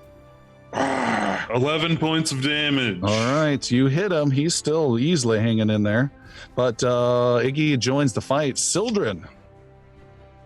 I will move once to the north Again, my move is 45 feet. So, well, to the west and then north, as it were. That should put me within 120 feet of the other Yes. chain guy. All right. I will cast Ray of Frost. Okay, making Upon a spell him. attack roll. Spell attack roll is going to be a 17 to hit. I show a 5 that you rolled. Yeah, plus 12. You have a plus 12? Holy moly! Yeah. You miss. Okay. And then Yathane, where she is, she will go ahead and start attacking this lava guy. I have my reservations, but she insists. So, No one says no to the bird. all right. So her first attack is a 24 to hit. Hits. She scrapes and bites. Yep, she does 7 points of damage, and then she will attack again, again using Jaws. 14 to hit. Okay. Probably That's a miss. And the other one was 7. All right, done. Sildren is done. Next up is Sir Brenros. You've got this creature, the smaller creature, right in front of you, and the slightly bigger magma boy, maybe 10, 15 feet away. Okay. Attacking the creature. I imagine it's not easy to get by this thing. It is not. All right. They're lashing out. Standard attack. Here we go. Oh, natural one. That's Natural beautiful. 1. Iggy, make a reflex saving throw as you dodge the swipe of Brenros's sword, To a total of 20. and you narrowly fall into the magma, but avoid it. Sir Brenros, you have 2 actions left. Whoa, whoa, whoa, whoa.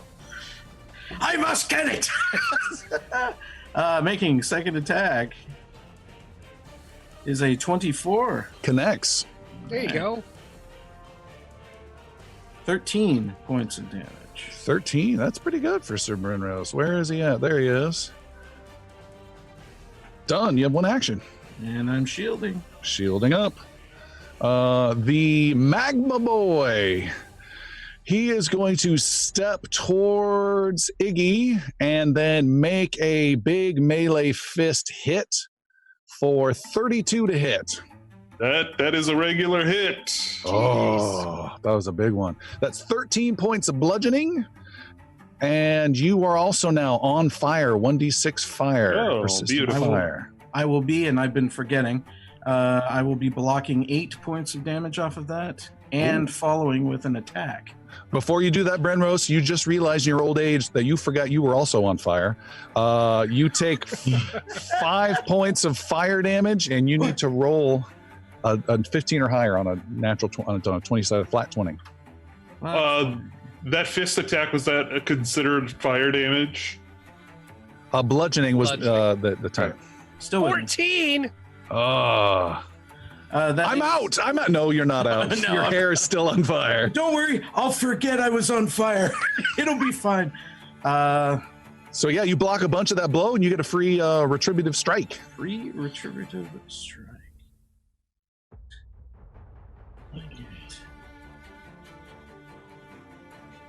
And that is a 21. Swing and a miss. The creature has some more actions. That was its second action. It moved in, it attacked Iggy, and then it attacks again for a 26 to hit.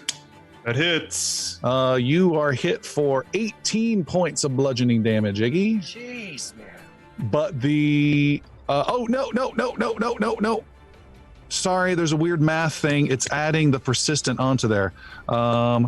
18 minus 1 is you take 17 and the minus 2 from the previous roll. Just take 15 points of damage. Just 15. It's adding an extra die. I did the computer thing wrong a little bit. You do not stack though the persistent fire damage. That's the good news. And Idrisil, you're kind of caught up in this crazy melee of the 5 of you. Yeah. Is there a way for me to get through that without getting hurt? No, unless you get It would creative be again. if you used magic. You know, children, some of us don't need magic, and I'm gonna use a high jump, which is also a quick jump, and I'm gonna try to get over them and do what Sildren did without magic. To high jump. High jump is to leap straight up. Can Long I like jump is combine your a high and a classic. long jump here? You not with that kind of. I mean, distance. look where I'm at, Tom. There's one way across the fucking river. You can move to the north and then try a crazy long jump. I'll do that. You guys are such dicks with this. All right, you move to the north. Like, come on, you have dude. a 15, 16. I know your brawlers. Shit. You have a 16 You have a foot jump to bow. make. Just attack. Quit your whinging. I'm trying to get the heavy guy. Idrisil, you make a leap across the magma. Hold on, you make a leap across the magma. Go ahead and make an athletics roll. You need a 16 or higher. Oh, you got that. Yeah, that's pretty easy for you, I would imagine. That's like the kiss of death, guys. Let's hope. Yeah, I don't. Just 16? Oh, bad. 21. 21. You're on the other side of the group. You have one action remaining. He leaps back. No, I'm just gonna shoot at the guy waving his hands and popping up magma everywhere. Oh, all right. He's not marked, so go ahead and just make a normal shot. Yeah, he is less than he's 100 feet. So Oh yeah, totally. yeah. First attack, boom, boom. Damn, the 15. 15. You were too excited about the jump. Well, at Xander. least I'm like out of the way of that shit. He did it and then looked to see if Sildren saw him, and Sildren just had his back to him, so he was just so disappointed. Oh, dang it. I was looking at Sildren when I made the jump. So Xander was flying through the air, and now he's potentially over lava? Is that right? You are. So I need to not be over lava, probably. Your, This way! your spell lasts a full minute, I believe. You're good. Right, good. Yes, that. It's just I'm a still hand flying. coming up like whack-a-mole trying to get at you. Yeah, and don't get knocked unconscious, because Oh, I imagine that would be a hard drop in. No pressure, thanks to that. So Xander's going to take one forward move action, straight line. So continuing to head west towards where Jix is. and what's and your then- speed? 25 Okay. at the moment. And from right there, Xander will cast Acid Arrow at little magic fingers right in front of him On the bridge. Go for it. on the bridge. Yeah! For 25. 25 hits. You smash him with the acid arrow. Woo! Burn it! For 19 acid damage. You hit him. He is splashed and takes the damage, but it doesn't seem to be a massive impact to him. But you did hit. Well, his J- 1d6 persistent acid may help out there. Ooh. Oh, I need to take 1d6 of fire damage. Because my persistent fire, right? Yep. And roll your chance to get rid of it, Udricel. Oh, okay. I roll the damage. You take 3 fire. And you are on fire. Also, you were sickened, FYI. Okay. Jeez. Damn. Oh, it's fine. I rolled that again. I don't think it had much of an impact on Yeah. rolls. But just an FYI, where is Okay. sickened? Sickened, you have to spend one action to make a save to get rid of it. So you will continue to be sickened until you try and stick your fingers down your throat, essentially. Okay. All right, Jix. Jix, seeing that the fire monster thing to the south of him has broken his chain already, heads to the fire monster on the north side of him. Yeah. What's your Get 'em. speed? I need your 35. speed. 35. 35. That's one. Yep. He'll take a second move, close in, and swing Swing with a poisoned sickle. with the sickle. Maybe get 2 attacks. First time we have a souped up poisoned weapon. Sickle. Here we go. I'm gonna use a hell point. Yeah, you rolled a 3. That's a super sickle. Try that again. There we go. 25. 25. You slash the creature from behind. What's the regular damage first? Okay. It's not in there. Stand by. 1d6 plus your strength modifier. Okay. So 1d6 is 5, strength modifier. You really don't use this very much, do you? 2. No, 7. he doesn't. No, I don't. 7 points of damage. All right, 7 points of damage. You slash, and you can see that as you slash, the sickly greenish poison also start to infect this creature, and the poison is immediately burned away as it is immune to all poison. Sorry. So sorry. So sorry. That creature will take its turn, and it will turn around and attack you, Jix, and it is going to do one of its long hands to try and grab you with a 15 to hit. It's not so good. And with a natural 1, you cut off both of its hands, and it can no longer do that attack. And it then throws its head in your general direction and lobs a chunk of its shoulder with an ember ball at you for an 18 to hit. No. Oh, that poor dude. I got the moves like Jagger, baby. Okay, there's another one that's attacking Yathane for a 14 and a 14 to hit. Both my will goodness. be resounding misses. And an 8 to hit, just swiping with these long magma arms. Yathane is just flying around wildly. Then there is a guy on the bridge who dips his arms in, and he reaches out for Jix and Sildren. Make reflex saving throws, guys, as the hands extend out from pools nearby you to grab you. 32. Ooh. 29. Wow. You are both totally fine from his attack. Last but not least is the fire guy who is surrounded by Iggy, Brenros, and Idrisil. He goes ahead and just goes and goes and does a shrapnel blast and shoots out jagged rubbish that's on a light bit of fire, only catching Iggy and Brenros. Both of you guys need to make reflex saves.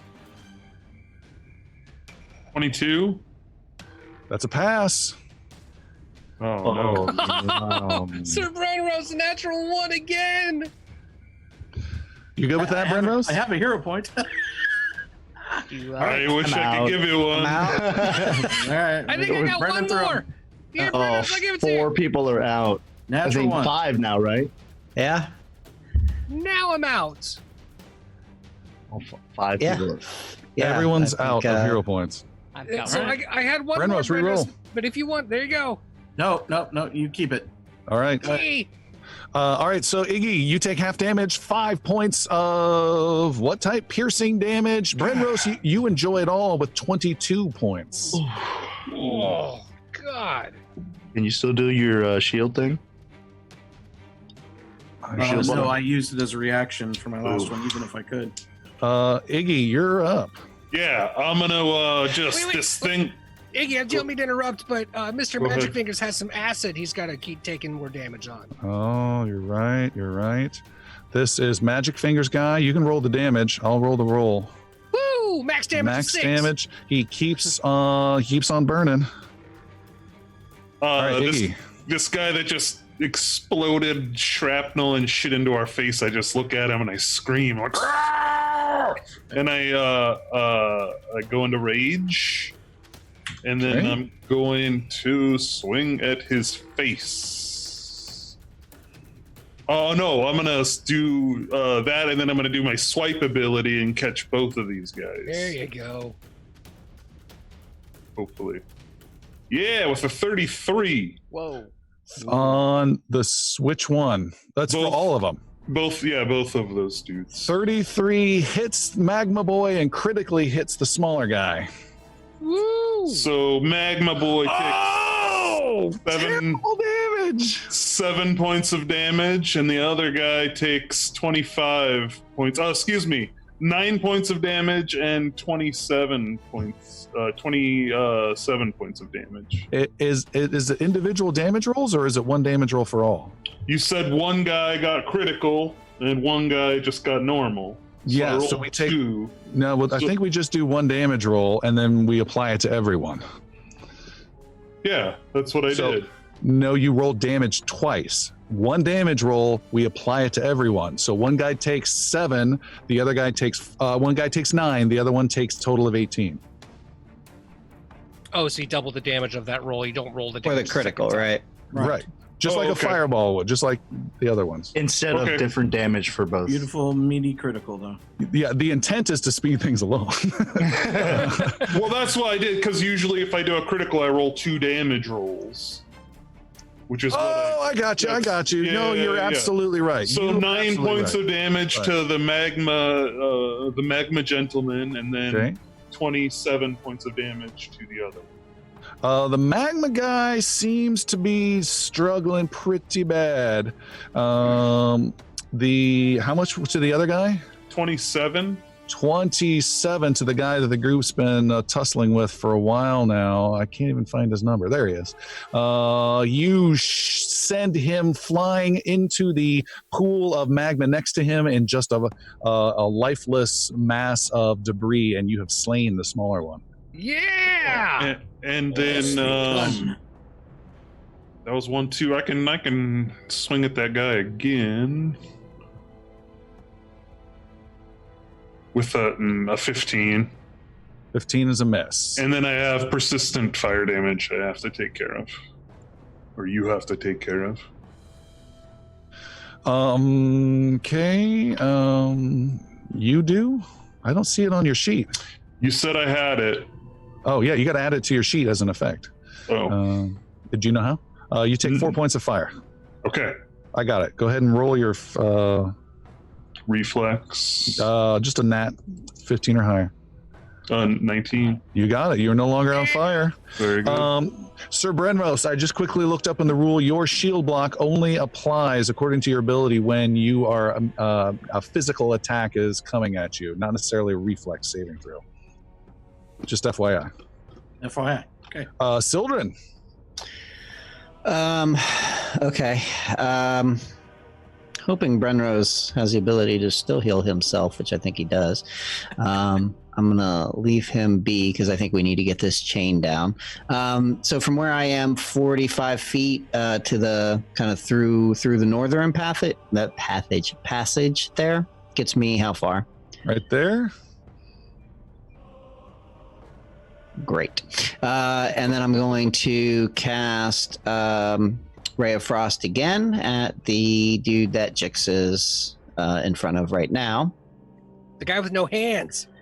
And that will be a 27 to hit. That hits. And that's 3d4. Yeah. Plus 8. Yep, plus 4, right? Plus 4. Sorry, plus 4. Okay, let's try that again. So 15 points of damage. 15 points. That's, again, really Plus if max. they have any vulnerability. And then Yathane is going to keep screeching and hollering and attacking the creature that she's with. All right, and it does have vulnerability to the cold. Perfect. Total of 20 to hit. 20 with Yathane to hit is a miss. And then she will strike again with her jaws, and 25 to hit. 25 connects. And she will do 14 points of damage. She's near max damage for all of my attacks. Nice. Turn it up. Brenros, you are critically hurt. 7 hit points remaining. All right. I loathe to do it, but I will be burning the lay on hands on myself, adding 18 hit points. Okay. The next 2 will be putting myself out. Okay. Make a flat 15 or higher roll. Otherwise, nothing happens. Oh my god. Oh, it's a 1 It's a natural 1. again. I burst into flames. You are. Higher. That lay on hands was the best decision you've ever made. You enjoy 5 points of fire damage immediately. Right. You take some alcohol-based holy water and start trying to put it out, exacerbating the sanitizer. situation. So you heal 18, but you take 5, so you heal a net 13 points of damage. And that Never throw creature- water on a grease fire, people. That And you're creature still on gets to fire. go, and it is going to continue to pummel Iggy Do to I death. Yes. Get another roll at the end of my turn to try. Oh, yes, you do. Well, first of all, All right. you also get the fire again. Oh, You get 4 more points of damage, so you're down to 16 health, and you get to roll that 15 or higher. good luck. God dang. Come on, This natural isn't one. damage. Nope, 13 stays with me. It's brutal. Iggy, you have been attacked with a 23 to hit. Ooh, I got a yes, that hits. That hits. You have been hit for 14 points of bludgeoning damage, Oof. and you are on fire again. And then it misses, and then it misses, and Idrisil, you are up. Okay, I'm gonna hunt prey on the guy on the bridge. Then I am going to use my hunter's aim, which gives Okay. me a +2. It's 2 actions. The 28 to hit. That's a hit. Get him. 8 points of damage, Okay. and that's my turn. Hunter Yeah. prey on 2 actions. You can do hunted Alright. shot instead for double action, double hits. Okay, sure. Yeah, no, that's Don't make me do like you give a bonus attack. I don't want to twist your arm. First one 17, second one 24. I think no, you only get 1 extra attack, so 17 misses. Okay. I think you did a hunted prey, and then you did a Hunter's was your aim, which is yes, hunter's aim. oh, you is did a 2 hunter's actions. aim. Yeah, so okay. I'm sorry, I didn't. you hear gave it to me, so I'm okay. sorry. Xander. okay. wait, I need to do fire. Yep. Sorry, 17. Saruman of the hunter abilities. You get rid of your fire after it burns you for 3 more, and then it goes out. Xander. Okay, so Xander's going to take a solid move action towards where Jix is with the guy up top, where Sildren's also targeting, and then spin 180 degrees in the air, whip out the Staff of Evocation, and fire a Ray of Frost at Magic Fingers on the bridge. Okay. For 31! That is called a critical hit as you zip nice. around, anime Woo! style. Okay, so that is 64. Not 64, 6D4. No, I think 64 works fine. No. We're all on board, Tom. 64 plus That's 8 a lot of for- force, Chuck. That's a lot of ones, Oh, too. That's, dude. I'm reading the middle Ones there. and fours. So that's 15 plus 8. That's 23. 23 points of damage. Cold damage. Blasts that guy off the bridge, and that annoying hands guy is gone. Yes. Woo! That was cinematic. Jix, you've been sickling this guy, and the good news is you've been distracting him from his chain efforts because you got there fast enough. Yeah. I keep sickling, so here we go. First That's- attack. Everybody's 18. sickling. That's a Cyclical. miss. It's a 18 is a miss. cyclical battle. Yes. Right. Second attack. Oh God, Xander, come on. I did fine. What? Hey, Not Xander. Xander. Sorry. I'm just gonna go for a third attack. Might as well. 19. 19. You miss, and you miss on the third action though. You miss. Next up are these creatures, and I'm running low on them. Yathane is going to be attacked. Yathane is striked at by this creature next to the broken chain, and then critical finally on the last one, and missed, and critical. And Yathane takes 24 points of bludgeoning damage and 2d6 fire. You have a flying phoenix right now. God, that's not cool. And Jix, you've been swiping at this guy. He's been dodging and weaving, and I was going to have him lash out at you. He can't. He has no arms. Oh, He instead throws a section of his shoulder at you, getting rid of a little section of his body to make an ember ball attack. He rolls a natural 1, lobs his head at you, misses, and kills himself in the process. Nice. Ha! I got him! I did it! All right. That dude natural one himself to death twice. Off his own hands and then his head. Iggy. I'm gonna. You are irritating, dumpster fire. Get a little saucy there. And I'll swing at him for 25. 25 connects. This is Magma Boy. It sure is for 21 points of damage. There you go. Ooh, Nice. hold on. Iggy, you can take him down. Nice. Yeah. So yeah, I just want to just basically bop him on the head like whack-a-mole, and he just like puddles down into the lava. Go ahead. And then I'll move. All right. The last creature is decimated by a flying, like, last starfighter ray of frost, Xander, just spinning around the room, launching ray of frost everywhere. Everyone take your persistent damage one more time, and then it's gone, and the fight is over.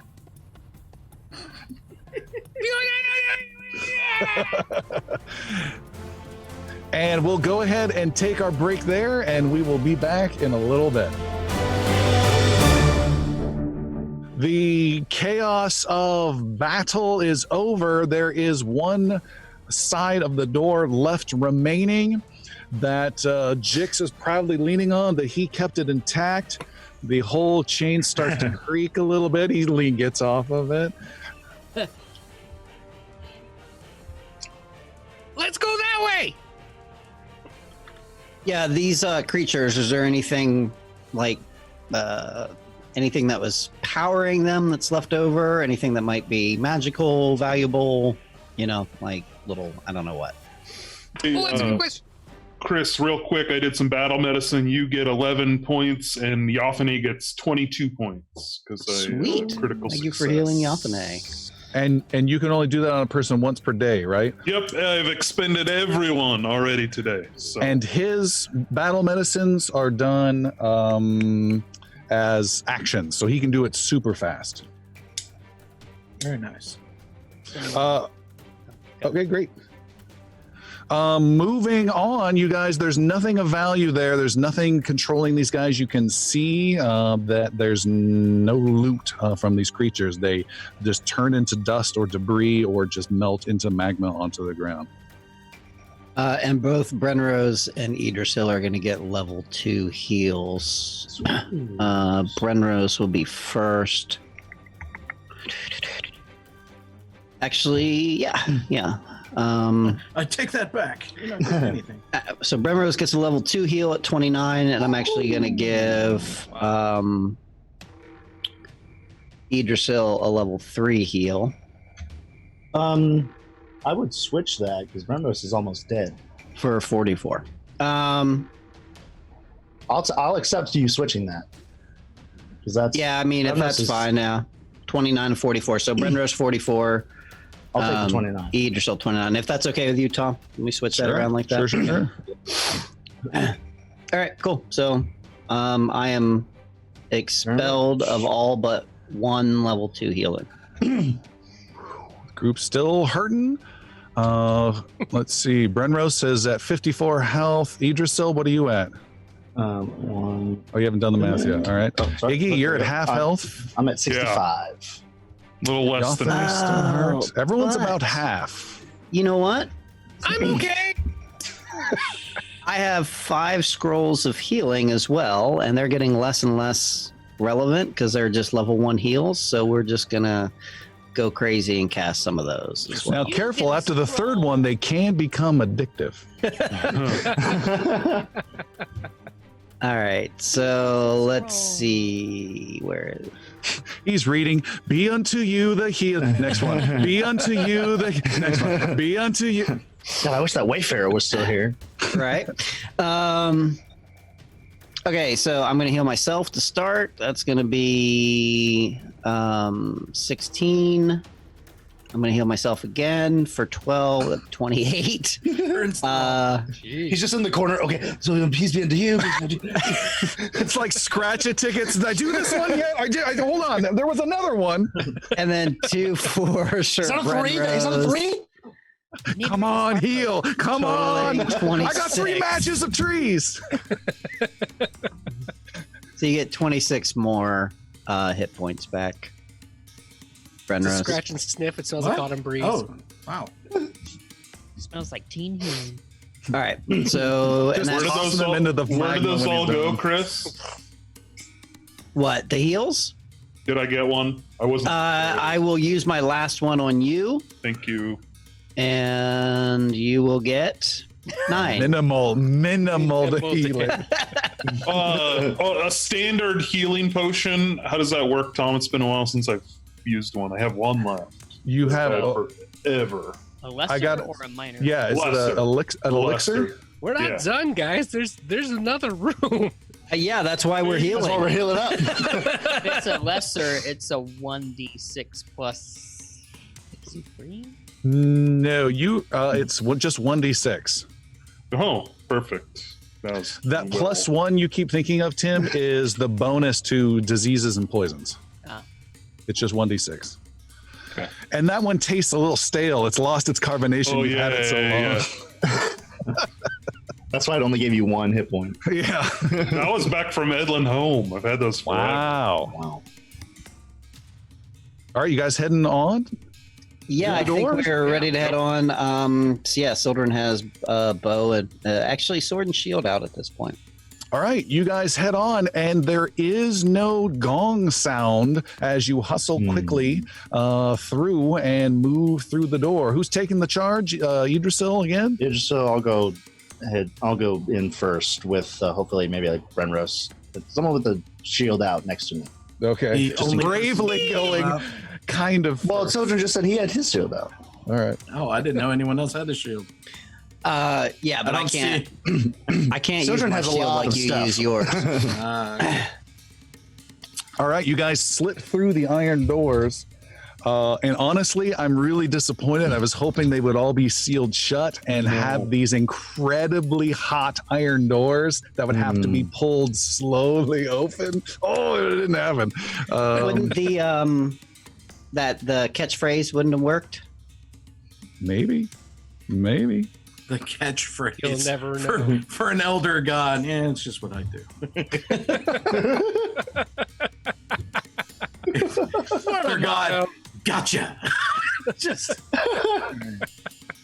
All right, you guys head through the open side of that door, and the heat of the previous magma room gives way to a cool, relaxing breeze.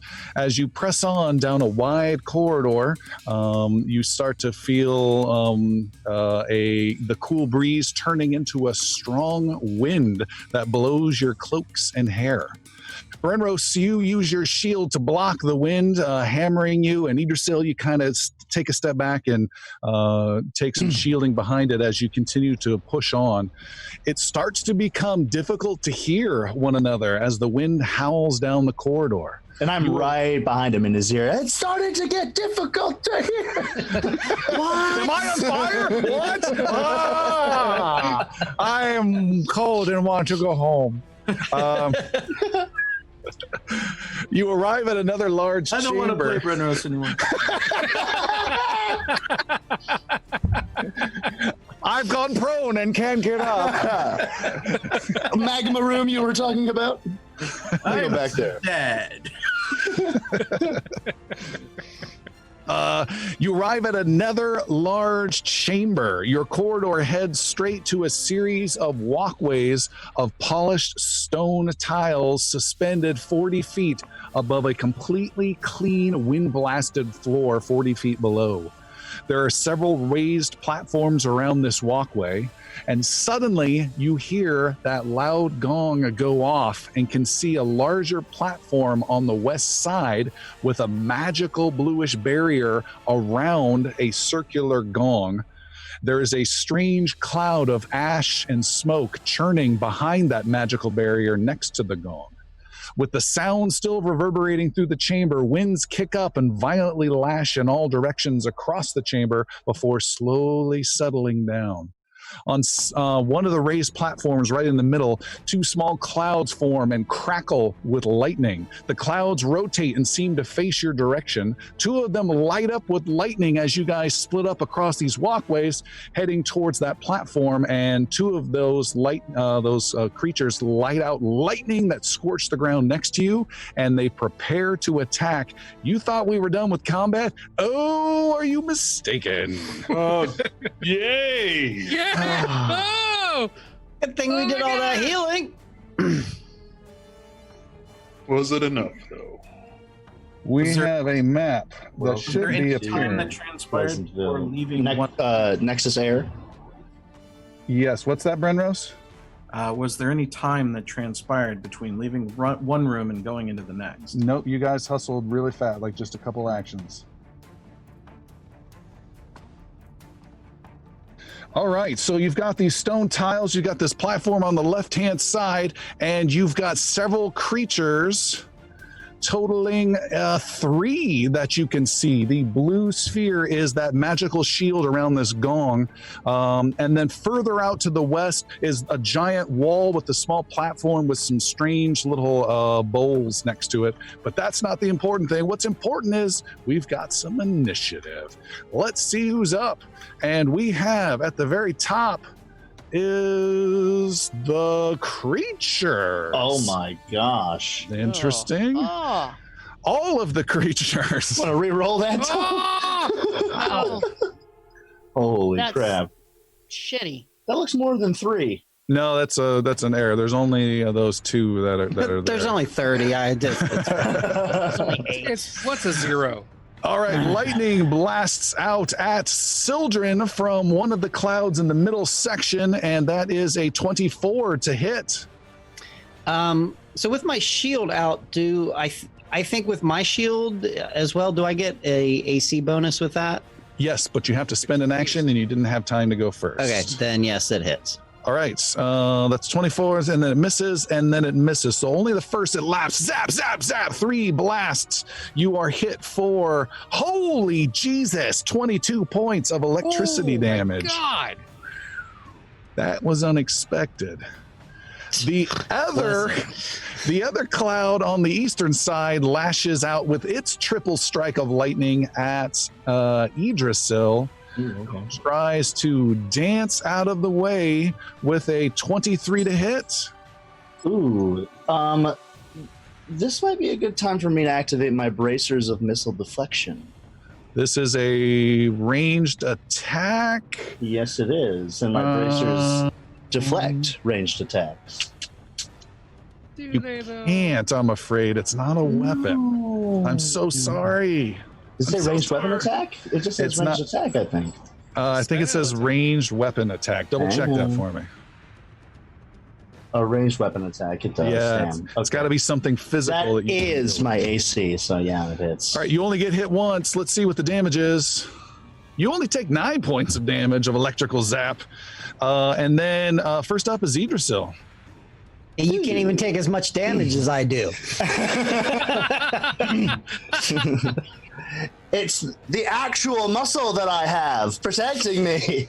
So I'm gonna go for this creature in the closest to me in the middle section. You said there was smoke. Is that concealing it at all from us? No. There's a smoky floating bottom. cloud Okay. to the west, and that is the wrong size.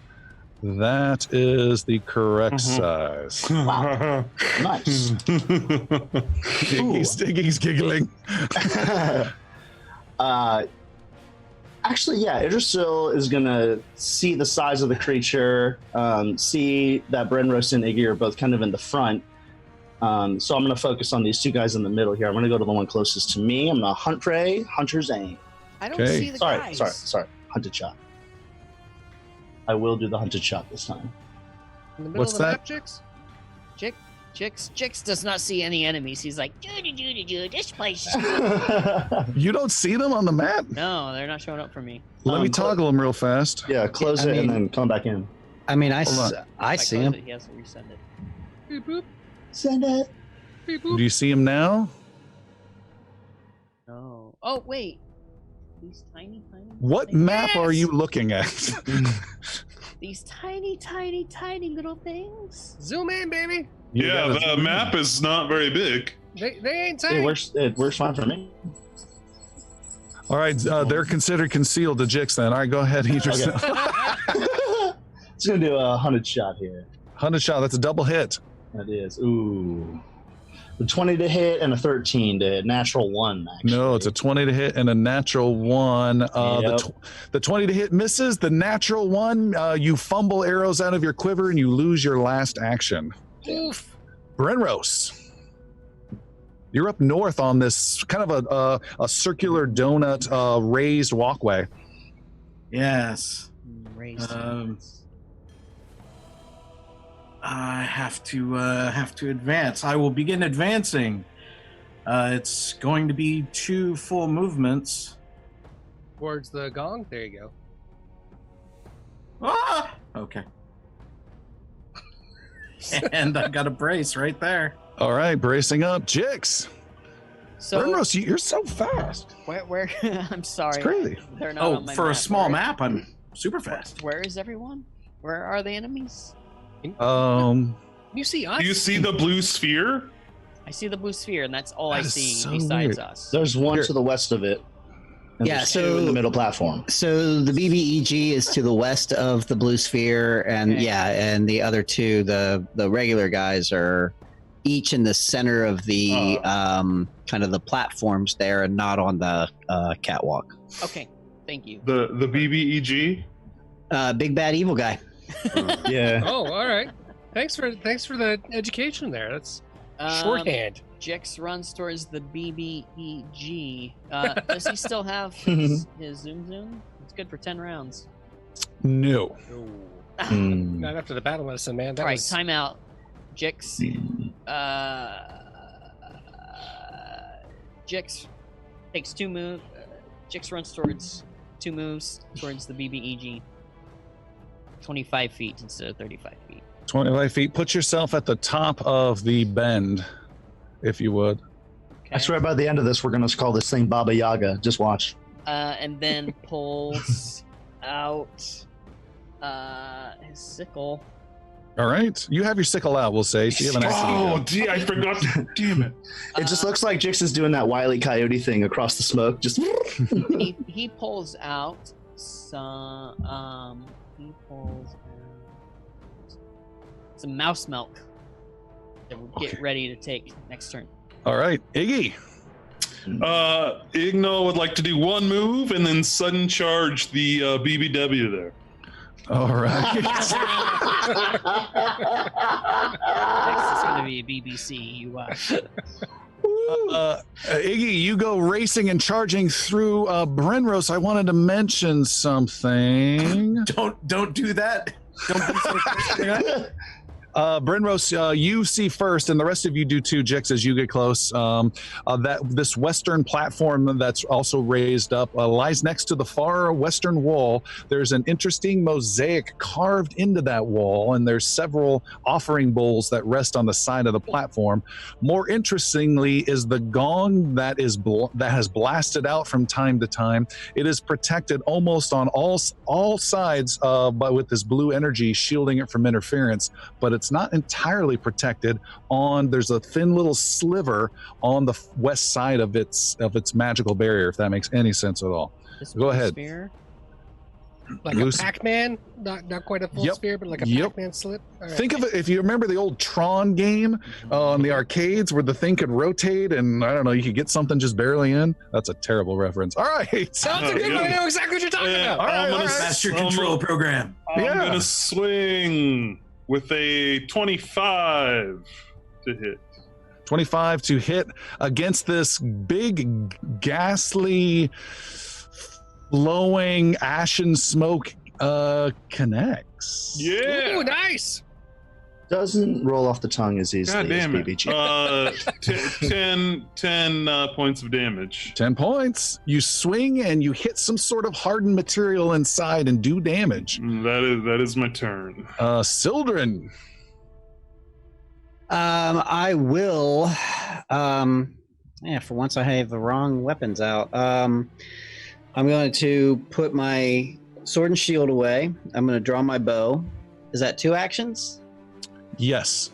And then as my 3rd action this round, I am going to have to shoot that bow at the easternmost creature in the middle section there. Little lightning cloud. Okay. Yeah. And let's find my character sheet because I'm here somewhere. I exist, damn it.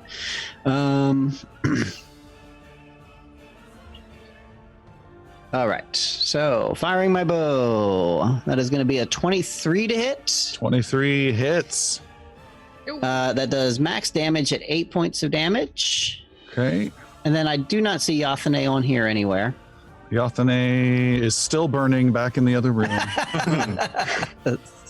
There's Yathane. And then Yathane will... she's actually going to fly just to the south in between them right now. I'm trying to keep a low profile. So is she able to get underneath their line of sight? Like, I'm not sure how Yes. raised this platform is. Yes, totally. Okay, so that's basically what she's done. She's going incognito. All right, Xander. Okay, Xander is going to target the guy closest to him in the middle floating platform with a flaming sphere. Okay. Damn it, I always got to break out my flaming sphere token. I'm never ready for it. No one's ready for the flaming sphere. Plop. Reflex save for the guy. All right, he is making a roll of 20, total of 20. Needed to be 24, so he's going to take full damage, which is going to be, ready for it? Yeah! 15 points of flame damage. All right, let me double check if he's got any resistances. He enjoys all of that, and there's fire mixed up into his lightning, and it seems to be agitated, this cloud. You did some nice, juicy damage. Woo! Anything else? Yes, that was 2. So Xander's going to move closer to where Yathane is, so he's actually going to move towards the big bad voodoo daddy. Can you give me your move speed each time you move? Because everyone has different stuff. 5, yeah. All right, So we'll right go about to there. Done. All right. The gong gives another huge resonating bong, gong, gong, gong, gong, gong, gong, gong, gong. And I need Sildren to make a... Brenros, you're good. Sildren, make a reflex saving throw as you start to tumble towards the side. Oh. That's a 1. Oh. That's going to be a natural 1. All right. You Now- stumble backwards. Hold Yes. though, because it's a feat that I have taken. What's it called? Gong resistance. Resistance 2 versus Chinese instruments. Shit, where is... All things percussion do not apply. Hold, please. Yeah, it's literally called hold, please. Well, as you fall off the ledge. Steady balance. When you roll a success, use mass actually. The critical. There's something else. Nimble L. No. Hold, please. There should be a I reading. swear I have something that will help me. Rapid mantle. Real quick, did that gong look like it went off by itself, or did? Yes. Oh, so this is going to be relevant if I fall off because if I'm not flat-footed while attempting to balance and can attempt an acrobatics check instead of a reflex save to grab an edge. That's steady balance. Steady balance. You can, whenever you roll successfully, you get a crit. You're not flat-footed when attempting to balance. Thanks for when you can attempt an acrobatic. Right. Here's the challenge. That was going to happen next. You needed to make a reflex to hold your ground. If you got knocked off, then you'd have a chance to grab an edge and apply that. Your critical failure sent you flying way past the edge. Unfortunately, you have no opportunity to grab it. Sildren goes flying way out and comes crashing down to the floor. Is he 60 feet away? He is. Oh, I'm going to count it. 25, 50. I'm putting him at exactly 60 feet. You can catch him. 61 feet. Xander reaches out his hand. All sorts of blue lights up, and he says, "Slow!" And the air itself around you, Sildren, arrests you and it holds you up like the clouds are coming in and kind of slowing your fall completely, so you take 0 damage. That is wonderful. And you get blown by the winds that are kicked up by the gong and are blown further away, but you do not take damage and you're slowly dropping. Yes? How far down does this go? 40 feet. Oh, okay. All right, next up is the smoke creature from Lost that is on this platform right next to Iggy. And Iggy, this creature comes flying right at your face, and the little hand-like tendrils of cloudy smoke kind of appear and come right at your face and mouth in a freakish, bizarre attack. I need you to make an important fortitude saving throw. 22. You needed a 23. Oh, no. This creature moves into your space, and just a tiny, teeny bit of it goes into your mouth and down into your lungs. Yeah. You are immobilized. You cannot leave your space due to the pain of smoke and rasping in your throat and lungs. For its last action, it will get an automatic free claw slashing attack inside your body. Oh, Oh my god. For 22 points of slashing damage. Oh! And I want to stress this. If it gets each turn coming by, it can make 3 of those, which all automatically hit because you have no protection inside. Yep. You can spend an action during your turn to cough and retry that Fortitude 23 saving throw. Crikey. Yeah, that was crazy. Next up is these little clouds that Jix can't see. One moves aside and zaps at Idrisil twice with an 18 to hit. Yes. And a 24 to hit. Hits. All right, zap. Ooh, 22 points of electrical damage. Blasts. Oh my gosh. The other one strikes out west towards Sir Brenros with triple lightning at you, Brenros. what? You had your shield up though, right? Correct. 18 to hit. 18 to hit and 16 to hit. Shield just absorbs it all and you don't get hit at all. And Idrisil, what's your hit points at? I am at 52 total right. hit points. You're up. Out of 84. So this guy with the flaming sphere on him, or I guess next to him, excuse me, is still my hunted prey. So I'm going to do a hunted shot. Double shot. And then, 17 to hit, and a 23 to hit. 23 hits. Second arrow hits. The second one always hits. For 9 points of damage. All right, you still have 2 actions left. I have 2 actions left. You said Sojourn's getting further and further away? He's stopped moving horizontally. He's slowly just dropping now. I will. Nice save, Xander. Yeah. Yeah, way to go, Zen. Yes, for real. I'm gonna. No one else do that, okay?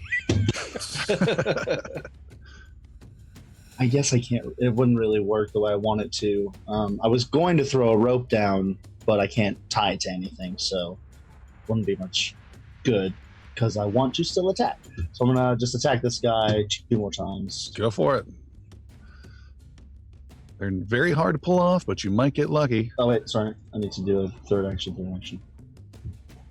13 and 16. That first one will hit. All right, they miss and... Oh wait, no, that was my second action. No, you That was fired my twice. Third attack. So your 2 3s, 13, 16, miss and miss. All right, Sir Renros, you're on the western platform almost. Right, and I had just received a series of lightning strikes to my shield, which causes Brenneros to take up a position he's guarding. The blast strikes the shield, and as they strike and coruscate over the top of the shield, brilliant lettering starts to go across the shield.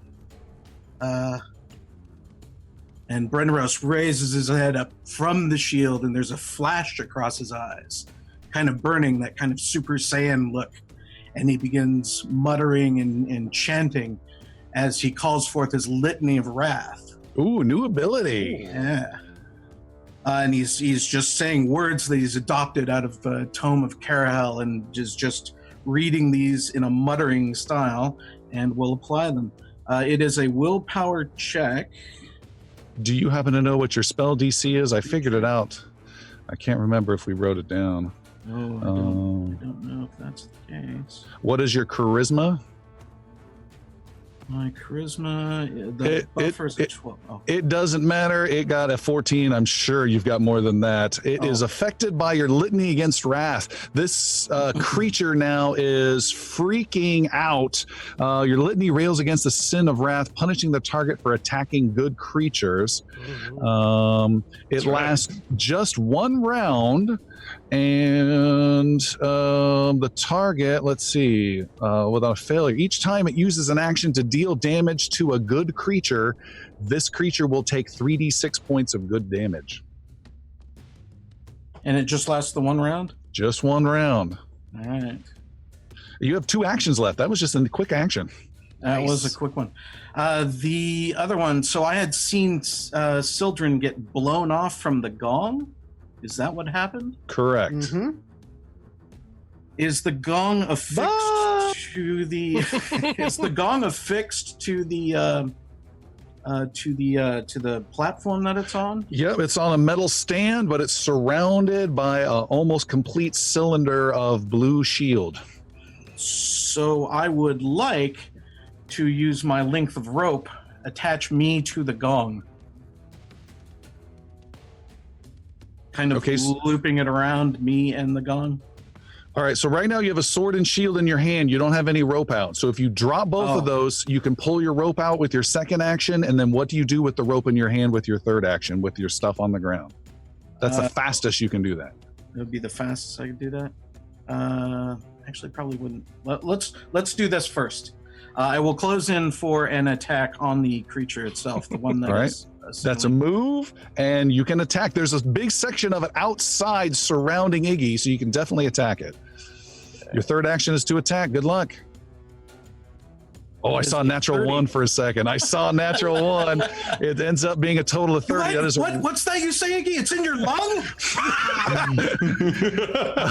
That is a normal hit. You get to do damage. All right. 30's a normal hit. 14 points. 14. You slash and connect with some stuff inside. Jix, you came running up. What you got? What was that roll that Iggy had to do? What saving roll was Fortitude? It was a fortitude. Fortitude. Okay. I don't need help with that, by the way. I have a plus 14. I just rolled like dog shit before. Well, Jix So much venom in seeing that. what just happened to Iggy and already having... So the mouse milk elixir is actually a mouse that he has a little funnel in the mouse's mouth, and he pokes some stuff down in the mouse, and he takes the teeth of the mouse, and then he just like milks it into his mouth. So it's not a potion. It's an actual mouse in your hand. Okay. What's the mouse's name? Zephyr. Zephyr. And let me get this It looks straight. like Zephyr. You're milking the mouse. You can milk a mouse. Okay. I know. I'm Milk just. anything with nipples. I mean, you know, if I have nipples, Brenros. brave enough, I suppose. So he This actually has nothing to do with his abilities in combat or anything. He's just milking a mouse right now. takes some of that mouse milk to give him plus an increase to fortitude saves and a +5 temporary hit points Sweet. That's one action. for his first action. And then That's so weird. He wipes creamy goodness off his lips. It's a spot. and his second action. The mouse's name is lactose intolerance. Oh, it's Zephyr. And then his second action, he. What is that sphere again? That's like a lightning cloud thing. Negative. It's a gong. That's the gong with Oh, a that is- cylinder almost completely surrounding it of magic shield. Okay. Okay. There is a gap. He runs towards the sphere with Brenrose for his second action. All right, you're 25 next to feet. Brenrose and the gong. Yeah, 25 feet. Oh, did I get a flanking bonus for that thing being on Ignal? You hit, so you're good. Yeah. I was just seeing if it advanced into the critical. No, With the 32. 32? Yeah. No. Oh no. Okay. Sorry. That was awesome. Thank you. Jix, what's your last action? What's your plan here? What's your plan here, Brenroche? Where are you? He's I'm right, right next next- to you. Jix, make right- a decision. You got 5 seconds. I'm in between you and the thing, 4, and I 3, The gong is knocking people off. I pull out the oil of weightlessness. All right, that oil is out. Iggy, you are surrounded and inhaling and coughing and gagging. What are you going to do? And I'm going to try to cough this thing up. Fortitude save. Fuck me. Man. What did you roll? A total of 16. All right, your first action fails. Yep. Then I'm gonna start raging. You can do it again if you want. Will I get to automatically do it after I take the damage? No, the only way to get rid of it is to burn actions for God damn. 23 or Okay, higher. I will not. I will not go. I will not rage then, and I will attempt it again. Okay, with the 32. 32, you expel this thing finally from your lungs. You take a big breath. You have one Almost action critical. left. And then I'm going to attack. Do I get flanking bonus? Yes. Let's say you do with Brenrose there. 31. Connects. 20 Nice. points of damage. There you go. Max it. That's a hit. Jesus. The Not quite creature starts screaming, and you did some good damage. Sildren, you are kind of you are Sandra Bullock from Gravity, just kind of slowly falling away. You spend one action, and you just have to sit there and wait as you gently drop. You have 2 actions. You are 40 feet below the group on the ground. I cast haste, Okay. and then Faster. and then Yathane will she'll fly in and actually be with the other lightning guy right there. Okay. And Xander. that's it. Okay, so Xander's gonna move that flaming sphere with one action to the guy that stepped out of the way. Yapow! Okay. Sustained. He has a reflex saving throw again. Has to beat a 24. 24. His reflex roll to try and dodge out of this is a total of 20. Yeah! So in that case, he's gonna burn some more for 15 points of fire damage. He disappears and burns away entirely and is gone. Xander's gonna move about 25 more feet to the left. Now, by the way, Xander, you've got this flaming ball that's on this very narrow stone pedestal. If you start moving it west, I will play the theme to Marble Madness as that happens. That is. Yes, go ahead. Thank you for reading my thoughts, because that's exactly where I'm going. Marble Madness for fire. So what's your plan? So first Xander will move himself, a full move action, so 25 feet there. Okay. And then I will roll the flaming sphere 30 feet. You can't do that. You can't move it more than once with a sustain. You can't sustain more than once. Right. So it's sustained one time. Yep. In that case, I got one more action. Ooh! Xander's going to throw an elemental toss, using all that elemental magic he's got straight at the other one that Yathane is attacking. Go for it. All right. Igagawatata! 23. Hits. Excellent. That will hit him 4. 12 points of bludgeoning damage as Xander's aura lights up with a bright red, and he pushes straight forward and just launches right out and catches the stone underneath, and the stone churns up and smashes into the thing from underneath it. Fantastic. All right. The smoke beast on the platform being flanked by Iggy and Sir Brenros and Jix flails out with blackish hands from inside its cloud, clawing at the dwarf's mouth again. Iggy, make a fortitude saving throw. A 21. And it goes within your mouth and down into your lungs for 2 actions. For its third action, it automatically hits you as it scrapes at your lungs. Oh, no. For 15 points of slashing, I'm going to call this creature Nicotine, and it is done. The last creature to go is the lightning. Yes. It is suffering the litany. Oh, right. It has taken 3 actions against my friend. It's only if it makes attacks. Is that right? It says actions. What does it read? Yeah. Let's double check. This could have a big difference. Let's go to the tape. Yeah, let's go to the tape. Litany against Wrath. That's right, Xander. We got Brenros here sitting in the east wing of the corner. We're waiting on a ruling. Waiting for New York to send their decision down. Each time the target uses an action that deals damage. So the first 2 did not deal damage, just the last one did. So you want to roll 3d6 points of damage against him? Sure.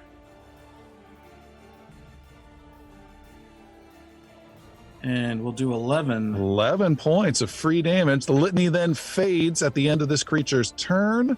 It is done. The lightning gets to zap, and it zaps 3 strikes, not at Yathane that's next to, but across the open span at Xander. Yay! No! Xander, 25 to hit. That 20 hits. to hit. It also does not and hit. 7 to hit. All right. Only the first one. First one hits you for, man, my damage rolls are insane with these guys. 21 points of electrical damage. Ow! And Idrisil. I will. Okay. I'm going to hunt prey on the thunderclap next to Yathane right there. Do a hunted shot once more. Okay.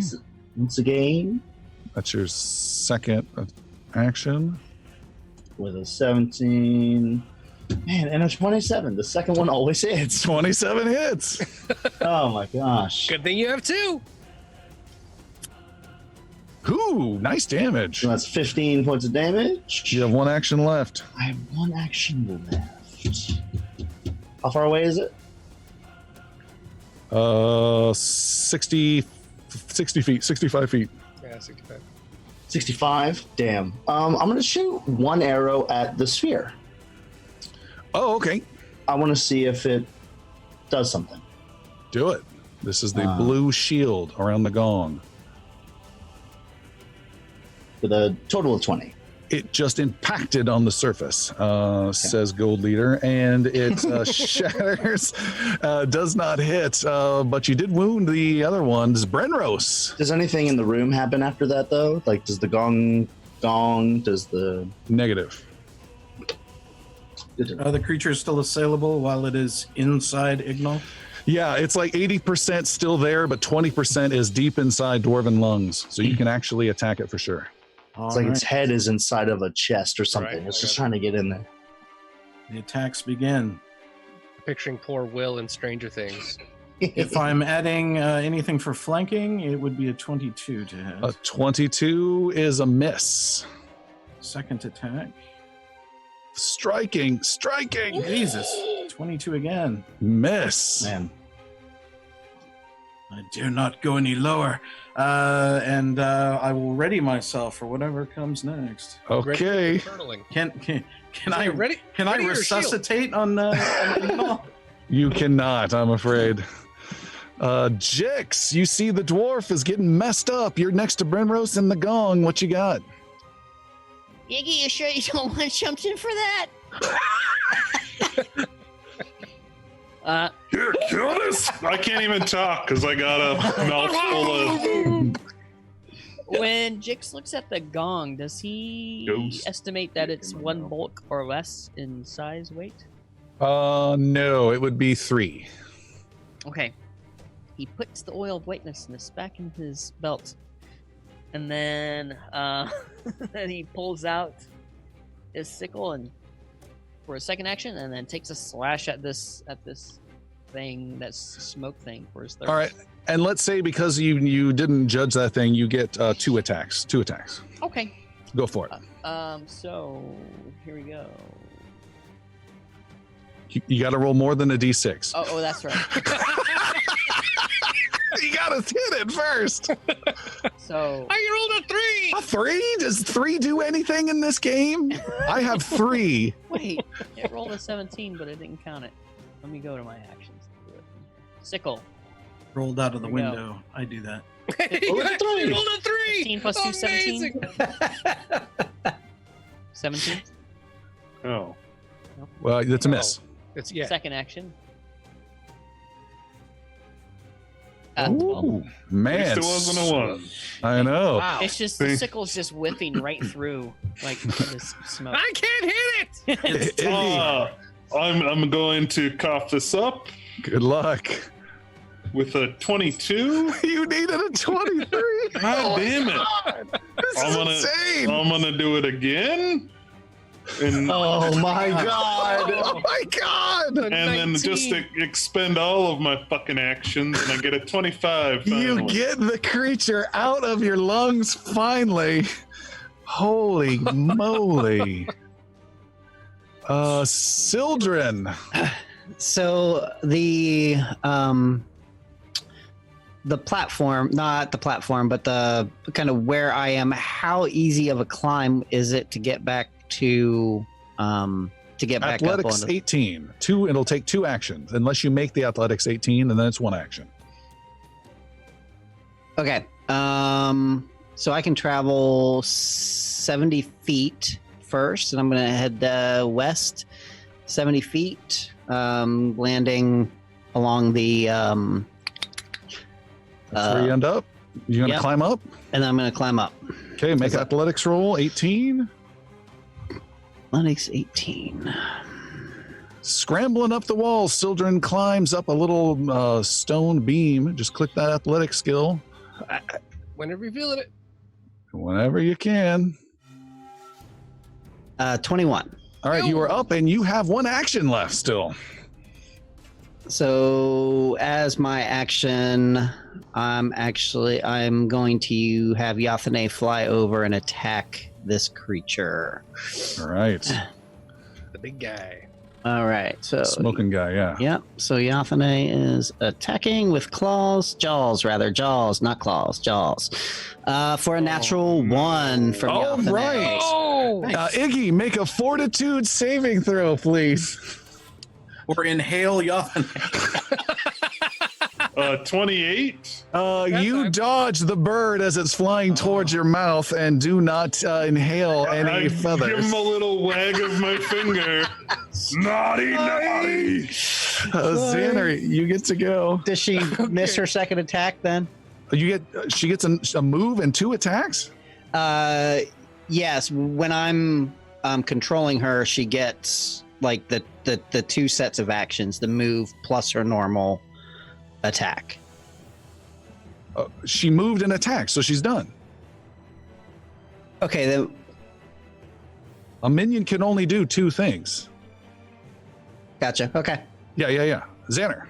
Okay, so Xander will move the fireball, Marble Madness style, across the rickety little bridge and explode it underneath the other thunderclap. All right, it is making a reflex save, and it got an 18. 18, man. That is not 24, so you will take 10 points of flame damage. And that creature is singed and burns away under Xander's magic. God. And then Xander will do a full move action again for 25 feet, putting himself at the bend there. And I will cast Elemental Toss at the BBEG. Okay. I gotta scroll to it. It's so far away, so many spells, you guys. 18! I'm gonna miss. 18 is a miss. Don't you have All like right. 1 hero point left? I do have one here. I got like 2 more spells. Just hold out. Maybe I need All right, the creature is going to go. This time, it You turns do its it, attention, Do it again, I dare you. and it flings out its fingers at Iggy the dwarf's mouth. Iggy, make a fortitude saving throw, please. Has a thing for dwarves. Oh my god. Wow. 18. Wow. Igno. It goes into your mouth and for free slashes at you on the inside for only 12 points of slashing. Stop letting it do that to you. Jix looks over at Iggy and just like, Iggy's almost down. Idrisil, you're on the I other don't- side of the chamber. Oh my I can block and react. god. How far away is the thing? I don't care. I don't care. Hunt prey, right. hunted shot. Let's try to get Iggy out of Yeah, it. you'll Get get it. it out of Iggy. 18, let's see, 33 to hit and 26 to hit. Woo! The 33 to hit is a hit, and the 26 is a hit. Both your arrows fly through true and hit. Nice. All right.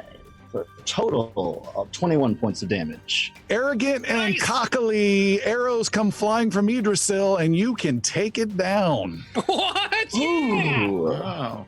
Awesome. What happens? So Describe I shoot it once in the rib, like in the stomach, so it like as it's like trying to get into Iggy, and then the second one goes right through its neck, right past all of us, and it's falls, but it's like collapsing still, like inside Iggy, trying to get out. So Iggy has to like push it out.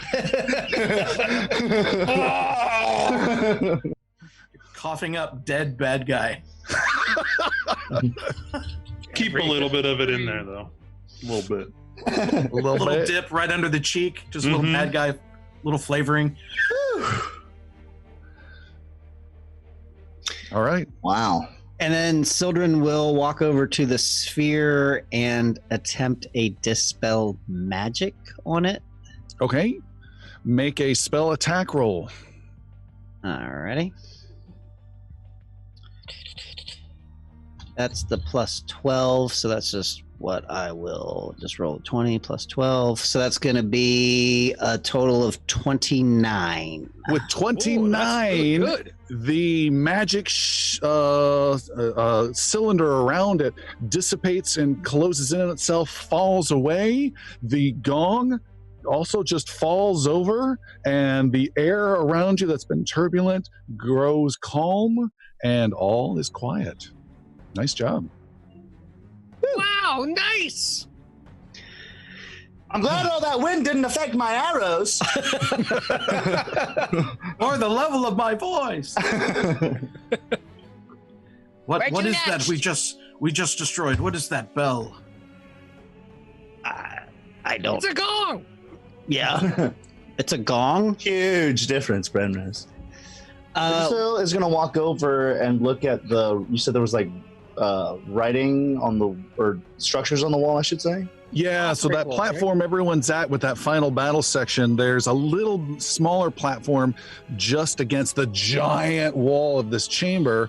And on this tiny little platform, there are 4 stone pedestals about 4 feet high with little metal bowls atop them, kind of in a line before the wall that has a carving in it. This carving is similar to the one on the entrance to the temple, if you remember that, and it is of a hand with long fingers pulling on a thread.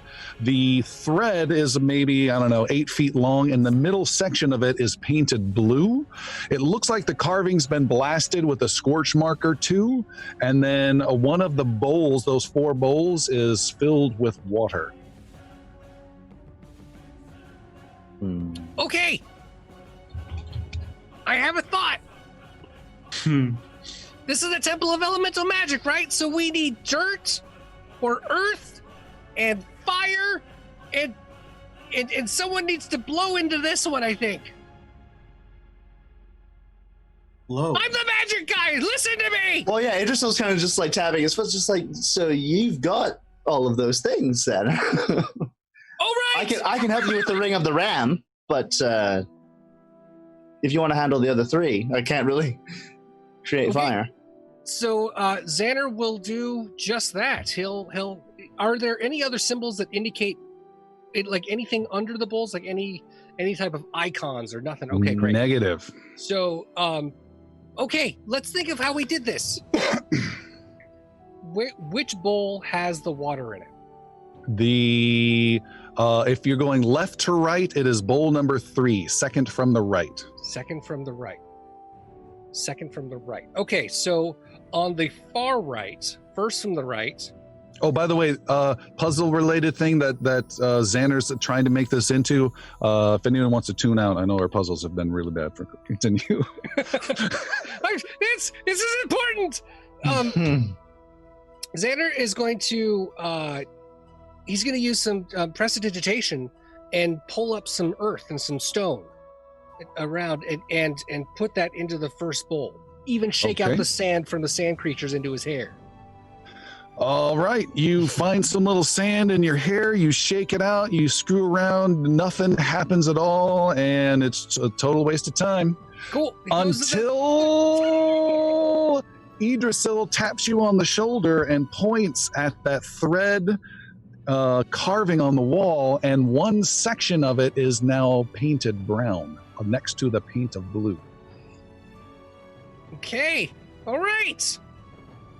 Xander will then move to the bowl next to, so opposite of the water. So bowl 1, 2, 3 in, and he will produce flame. Okay. So like the sear flame, and then drop that into the bowl. You do that. There's a little fire growing in there, and you see another section of this carving in the wall turns red. Okay. And finally, because I don't have any super air spell other than blasting it with a elemental toss. Can I control the ring for our purposes here? Yes, you can. Okay, so Idrisil will like really tighten his fist with the ring of the ram on it, and a kind of Patronus of a ram will, like a ram's head, will form around his fist, as if he was forming the punch, and he'll just like place it in that last bowl, and magically take the air off. I don't know. Controllingly take off the magic of the ring. It won't work that way. It only exerts a massive amount of pressure out. Okay, I'll just I'll do a boom. Okay, boom! There's a boom. You guys hold your ears a bit as the ram ring fires off, and there is a whitish color that goes across that carving, and as that color fills in, there's about a 10-foot section of that wall that starts to grind, and dust starts to fall, and it slowly slides to the left and reveals a small little room just beyond. Right as that's happening, Ignal wants to move up to that gong right next to Jix and kind of give Jix a little eye and really like grip up on his maul and hit that gong. Everything he's worth. Okay. Jix, you almost crap yourself as the gong is blasted. I do. It's fine. And then the big hook comes around and pulls you off stage because your act isn't good anymore. The Gong Show. All right. Dating myself. Okay. The Gong Show. That was a good one. I missed the Gong Show. Thank you, man. Man, Jimmy Kimmel. So, Xander, very excited. We'll head straight for the door. You head in. Yep. Behind the sliding wall is a small 20-foot by 20-foot room. It's a secret cache hidden behind the wall. This old temple comes to an end here. There's no other way to go. In the middle of this tiny little space is a sphere, a couple feet in diameter, made out of a grid of light, and it floats in the air. Xander, you get close and look. Within this sphere floats a foot-long object composed of energy in the shape of a large key, maybe about a foot long. It is not a metal key. It's made entirely of lines of energy, almost like a 3D wireframe thing. And these lines kind of just slowly rotate, or pieces rotate. And overall, it creates resembles the shape of a classic key. All of this within this sphere grid of light. Beside this sphere is a beam of fog with a single piece of parchment suspended within it.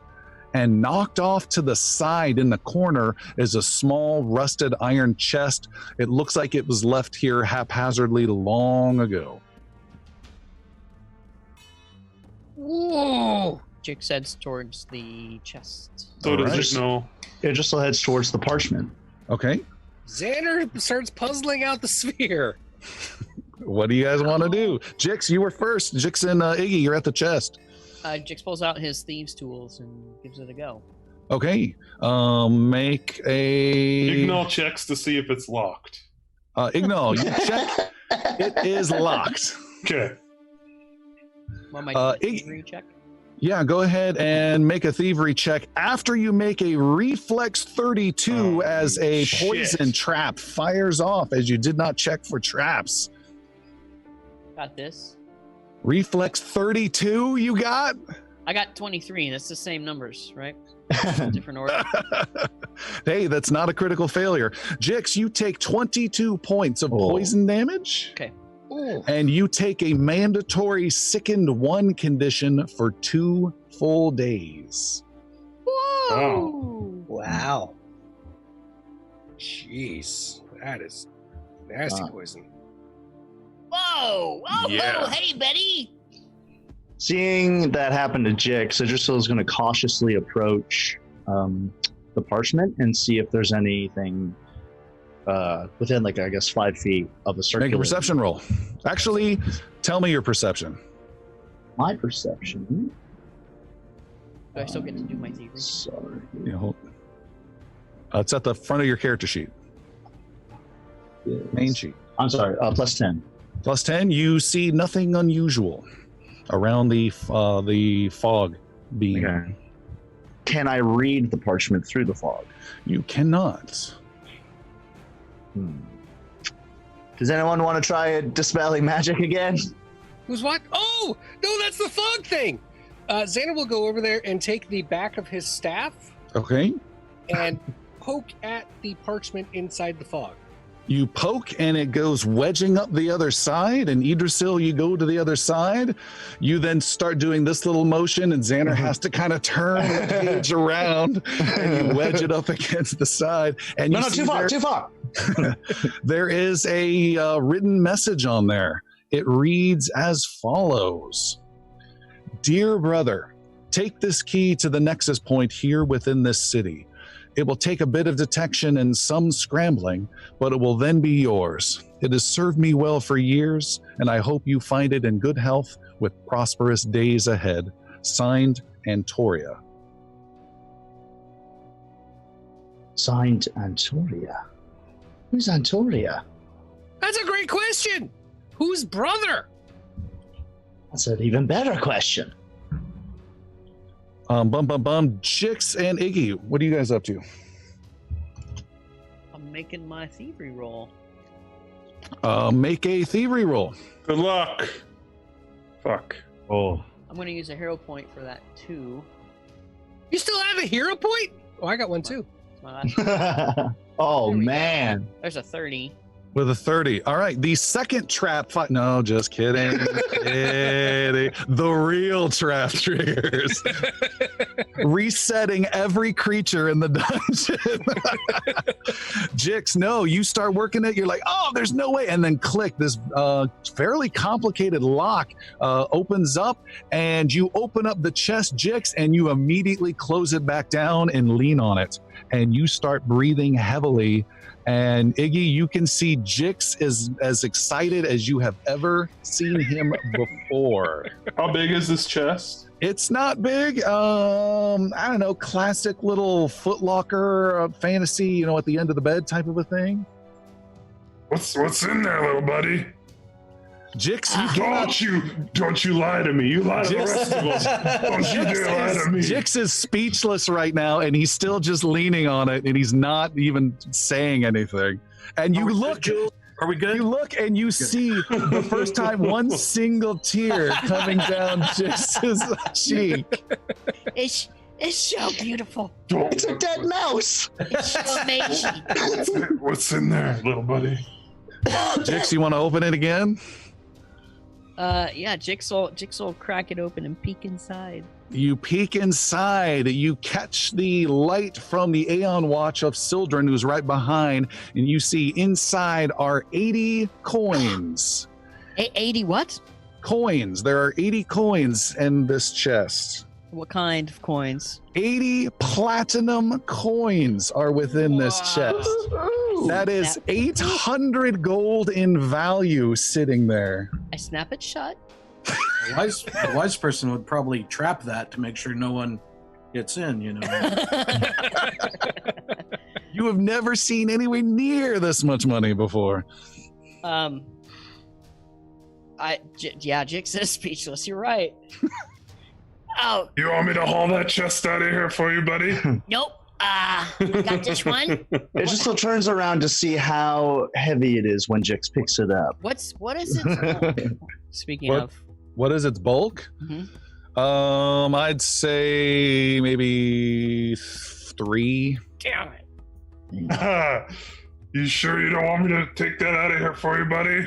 I beckon Iggy down towards me.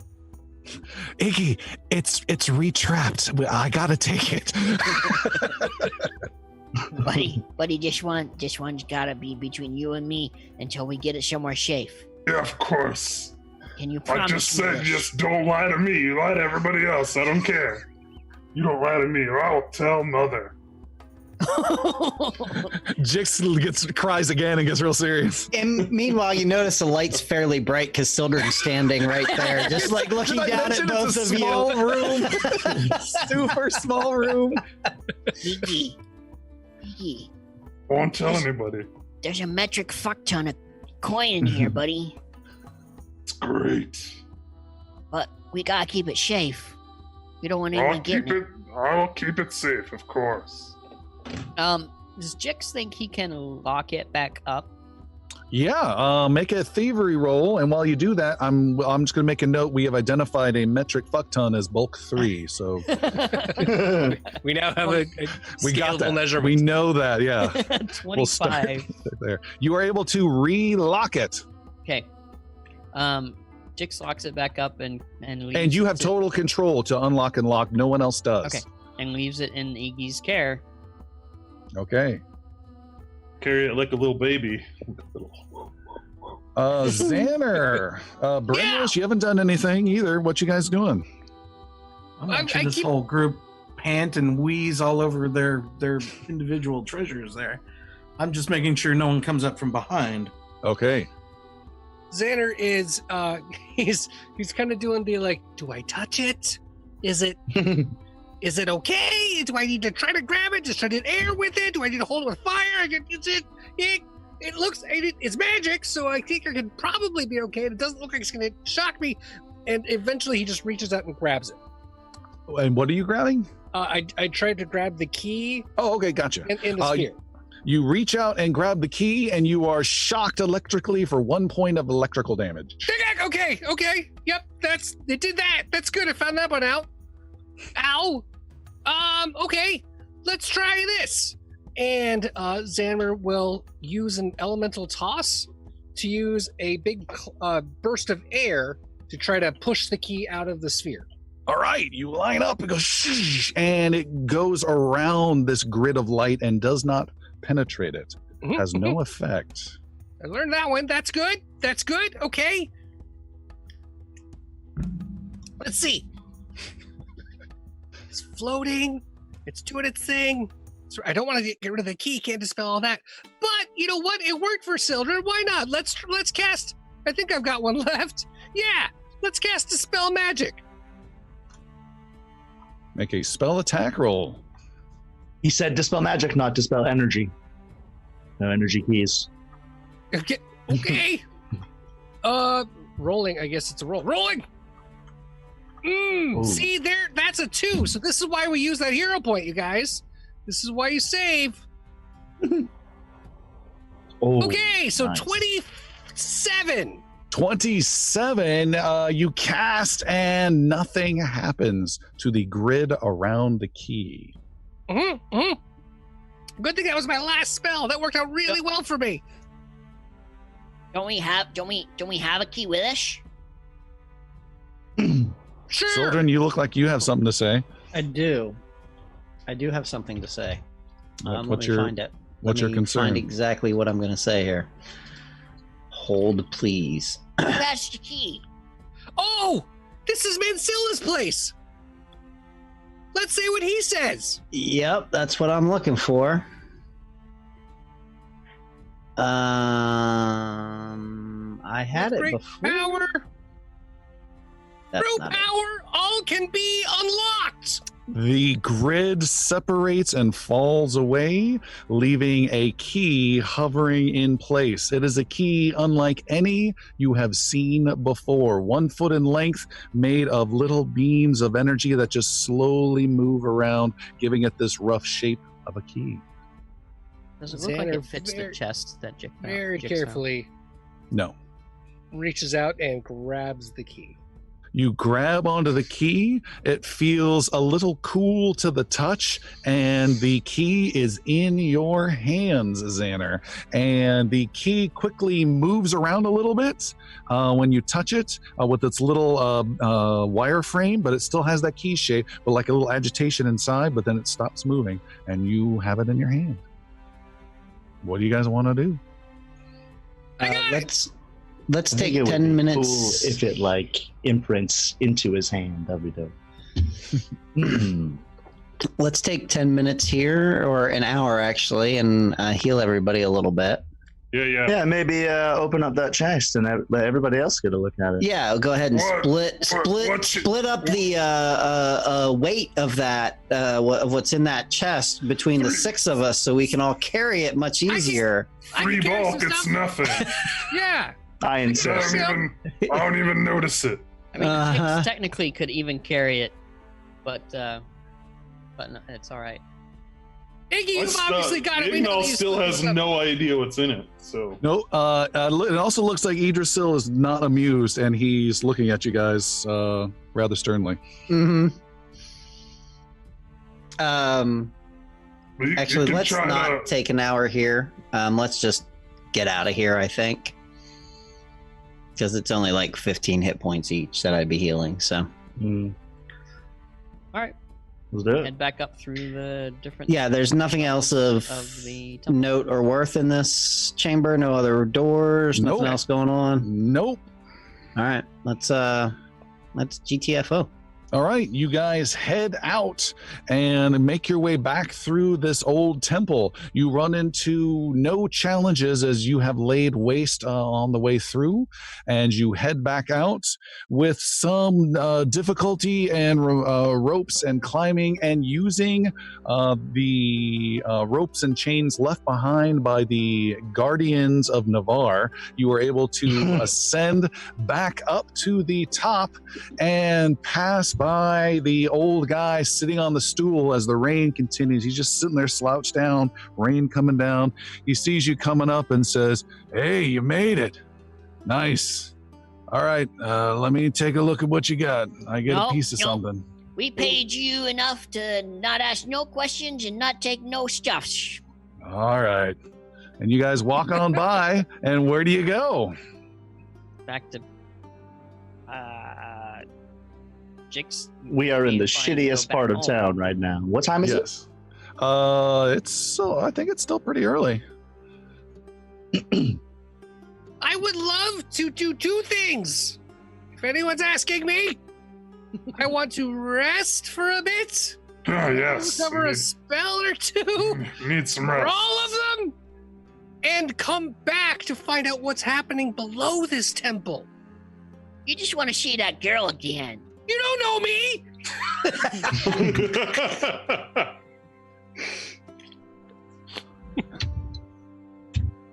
Maybe. It's fine. We still have a couple of things to check up on in the city before we leave. Maybe Also- Do we have the strength to do that right now? No. No. We In fact, we I'm need a to little find worried this- about how much strength we don't have because we've been sending letters and leaving banners around. We've been starting plans, you guys. Starting plans. Do you know what's in my bag? Let's go to Mutter's. Let's regroup. Do we Unless want to, no offense, Jix, but we do have the heat on us. Do we want to keep going back to your parents' house? Wouldn't it be easier to go to an inn or somewhere that's not going to, we're not going to leave a trail for somebody to find? Lay low, absolutely. I told Chumley I'd come home. The Endemore's still got a place for us, and Chumley's been holding water for me for like a day. Again, do we want to go somewhere and possibly lead people there? We need could to just lay go to an inn.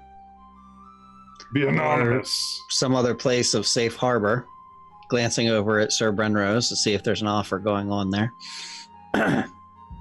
Well, there is, but none of you are members.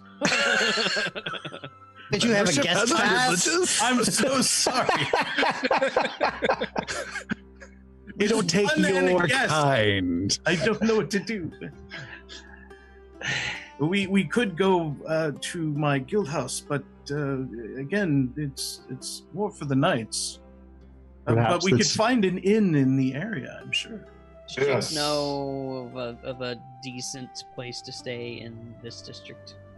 It's a bad place, but Yeah, it's no. the best of the bad place. Yeah, there's one very close. All right. Yeah. Let's go like maybe 2 districts over to Copperdown. Is it kind of pay by an hour places? It's pretty much. Put the quarter into bed and it vibrates a little bit. Is that where you're headed? Okay. Magic hands in. All right. I guess so. Yeah. All right, you guys head to this inn. You pay some coins that's already factored into your living that you paid for. You guys rest, relax, get some food. You guys are going to just chill out this day and try and get some rest to go to the next day, right? To get back spells and all that goodness. Yes. Well earned. You guys are certainly tired. It is then no trouble happens overnight. You hear some fighting and stuff outside, but it doesn't concern you. You guys do put a watch out for the first time inside an inn within your own group. But it is morning time without incident. You have all of your spells back, and I can do all of that with a single click, and all of your Hit points. on all of your hit points. I can also do that. I just need to move this screen down. There we go. The hero points are still spent, right? Those are campaign, not world. Yeah. Yeah, those are session. There you go. You're all rested up. Xander, you woke up several times excited about this key, and you actually sleep with it very close to you, and you feel a strong connection with this key, and you are just excited like Christmas morning, like you can't wait to find out what this unlocks, and it's very, very exciting. You guys! Oh! Are you awake? Are you awake? Are you awake? Let's go, let's go, let's go! He runs down in his jammies. I've had ideas! Jix, do you have still that map? We gotta find out where this nexus point is. I mean, the nexus point is. Yeah, buddy. I got right here. And he pulls down the butt flap of his breeches, Uh-huh. and that's where the map. Platinum coins drop out. Yeah, what happened with the chest last night, by Yeah, the way? what happened? I think it. Jix was also sleeping very it comfy, spent kept the- waking up. It spent the night between Jix and I. Yeah. Yeah. Just kept hearing the same mantra through the night. 1 for you, 2 for me. Yeah. Do you think we should? No. Jix, you have this weird crew drawing, and it's got weird math stuff, and you found where this key was at from the midway point, which was labeled Nexus Point, right? It was X amount of miles to the Nexus Point, then X amount of miles to the key itself. So you're able to find out roughly where, pretty closely where you think it is, and it is in the Aetherius district of the city. This is a district known for its more Renaissance entertainment, more classy, hipster style vibe. Not nobility and upper class, but just more Shakespearean vibe, if you will. All right. So, what are we doing? Where are we going? What's your plan? Let's split up that contents of that chest first off. Oh, Yeah, no, that's good. That's fine. But we gotta go find this nexus point. You guys, do you realize how long it's been since anyone's even seen this thing? This is a piece of legend we're holding. I'm so excited. I think Brenros was saying something similar last night to himself. But what is it? Do you know how long it's been? Since someone's seen this thing. So not only am I forgetful, I'm a wandering pervert. I should have a robe, not heavy armor. Have you seen this? And actually, Tom, last night, because we have not identified it yet, I have a feather that we acquired on a previous session. Oh, okay. And then an iron cube as well. Well, that's right. You have identified both. Fantastic. How do I do that? I go to party sheet. There we go. Right inventory. You have identified. Here. Sorry, I'm trying to find it. I don't see it for some reason. Let's go to here. What? Where did you load? Shoot. Sorry, I gotta find this. Where did you find that? When did you find this? Oh, there it is. I got it. You have identified a feather token tree. This is similar to the feather tokens you found before. This is a simple feather that has a little arcane rune on it. And what you do is you spend an action and trigger that rune, and the feather disappears and it transforms into an oak tree 60 feet tall, 5 feet wide, and it continues to live and grow if conditions are favorable forever. Wow. What happens if that is activated in a room that will not fit that tree? It will push up against it as much as it can. So What if 5 by Iggy inhales it? Yeah. 5 by 50 feet tall. 60 feet tall, 5 feet wide, and I'm dropping it into the group party sheet. There's already weird items in there from Jix, it looks like. There's that one. The other one you also identified, the Iron Cube. That one is called the Iron Cube. Original. Yeah, this is also a consumable item. It is a talisman that you affix to a weapon, and it requires you to have expert proficiency in the weapon to attach it. Okay. And what you do is you spend 2 actions to activate it, and you get to temporarily gain the knockdown fighter feat. So you gain an ability to knock down a creature, an opponent. I don't think it's guaranteed, but let me take a look. So it's one-time use again. Knockdown, there it is. You make an attack. You make a melee strike. If you hit, you deal damage, and then you get to make a free athletics to trip. So you get to combine an attack and a trip together, and you don't take the multiple attack penalty that you would until they're both done. So you get a 2-for-1 type of a concept. Gotcha. Nice.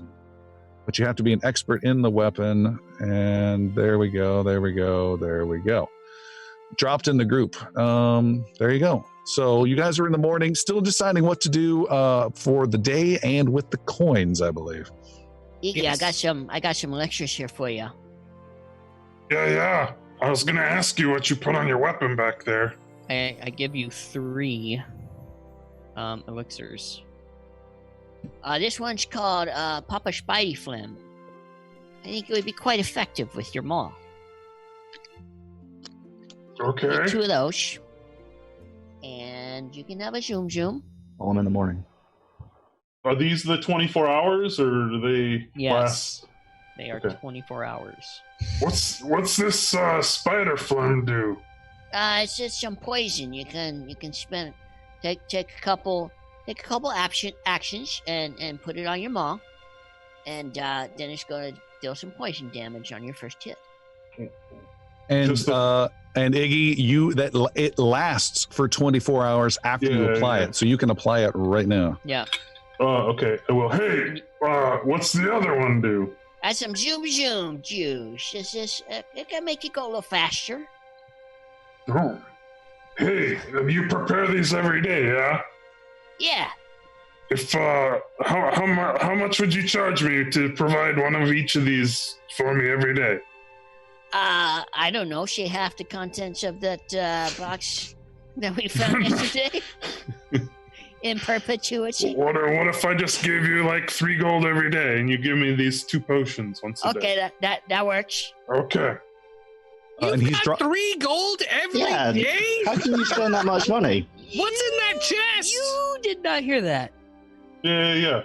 We did actually. That's Also, a late night. That's a late night deal in the room. You also have no idea how much gold I have on my person right now. It's And you true. know what's in the And chest. Seth, those items are in the party sheet. 2 Papa Spidey Yeah. Flems, and you can pull those into your character sheet. Yeah, you just drag them into your inventory. Why don't you drag that iron cube in there while you're at it?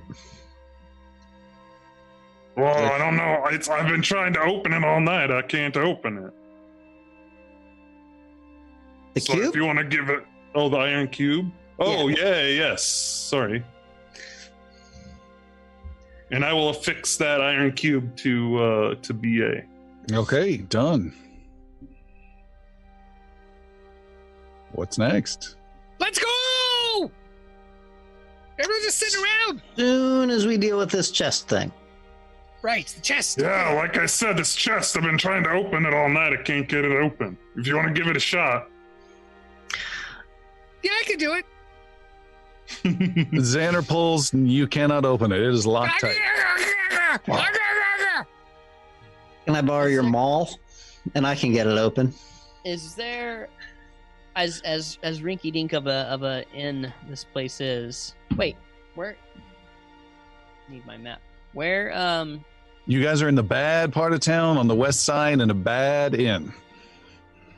And we are headed to Etheria. The Aetherius district. That's if we want to go to the. What if? go. Let me look on my map here. It is an old rusted chest, isn't it? Yeah, It's pretty old. not much in it. How's acid work on that? Horrible. Well, I'm let's not a- find out. I'm not a science guy. What if I was? What if I was? I can't open the map. Can you tell me is Thale in between? No.